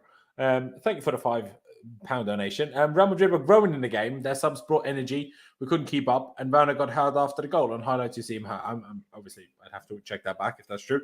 100%. Camavinga coming on for Cruz, as much as Cruz was fuming, definitely helped them. Also, the fact that obviously we went 3-0 up, they had nothing to lose, that helped them. While we were going, they were parking the bus until that point, basically, in the game. We were going batshit crazy. That's why I tweeted at halftime. We are going to be the team that's going to tire out first. There's nothing wrong with that. The problem is our depth in squad, especially when having 3 players that are in and around the starting 11, with Chilwell being a guaranteed starter, out, and Aspie not being fully fit, even though we wouldn't have wanted Aspie to play anyway, but it would have at least been a sub that, wouldn't have made us worse in terms of mentality, energy, that kind of thing. We just didn't have the quality of the bench to change that again. Not necessarily quality in ability, but quality in just energy. Pulisic didn't bring it. Ziyech didn't bring it. And Saul and Jorginho were too late anyway. And if anything, they had less energy than Ruben and Kovacic did. So I agree with you in a way, Zane. But I'm not sure if there was anything different you could have done with the bench that we had today. Like, honestly, I would have brought on Ross Barkley over some of the subs we made today, not because he's better than them, but what we needed was energy just to match them and to stop them from doing anything. Obviously, depending on when the subs happen, but still. But hey, it's your own. I appreciate the donation very much, Zane. But we're going to wrap it up here. This is 2 hours 24, not what I intended. I hoped we'd get the play ready start a bit quicker, but unfortunately, that was a bit of a miscalculation by myself. And then, in hindsight, shouldn't have spoken otherwise about things for so long. But hey, we use it as a good old therapy session. I'm sure we probably all feel a bit better now. I sure do. But I'm also very tired because it's been a long day. So we're going to wrap this up here. There's still 245 of you watching, which I very much appreciate. So please, ladies and gentlemen, please be sure to subscribe. Smash that like button. Yeah, we're on the road to 15,000 subscribers. Every new subscriber counts. So please hit the big red subscribe button. Get subscribed. Every new subscriber counts. Big up Pice, who got involved in the chat, who says, big up chat. Chat was brilliant today, as they are most times, if I'm being perfectly honest. There's always a few individuals who just try to take the piss. But at the same time, I love you as well because, you make things entertaining. You got loyal viewers, man. Chat's good most of the time. 200 people here. Smash the like. What is it, like 1 a.m.? It's probably like 4 or 5 a.m. for some of you guys. I don't know. It might be, I mean, it's 2:16 for me in the morning. Yeah, it's crazy, bro. I think it's late here, but it's probably late for most of the chat as well, even later. I'm not going to lie, speaking about it is a bit therapeutic because I feel a bit better now than what I did when I started. But to listen to people talk about such a disappointing thing, big up you guys, man. There you go. Yep. Appreciate you all. And also big shout out to my 3 guests. Like I say it's every time when we have a bad day. I mean, I at least have a monetary value out of this. They have literally nothing other than being nice and hopefully at least using it as a bit of a therapy session. So big shout out to all of them. Please follow all of them on their socials. Check out Pice's website, chelseafc365.com. Please do check it out. It's brilliant. Also, including that article by Euro Expert that we were touching on earlier, where he highlights in which position apparently Reece James was, or in which situation apparently Reece James was in the wrong position. So, ladies and gentlemen, again, thank you guys for watching. Up to Chelsea.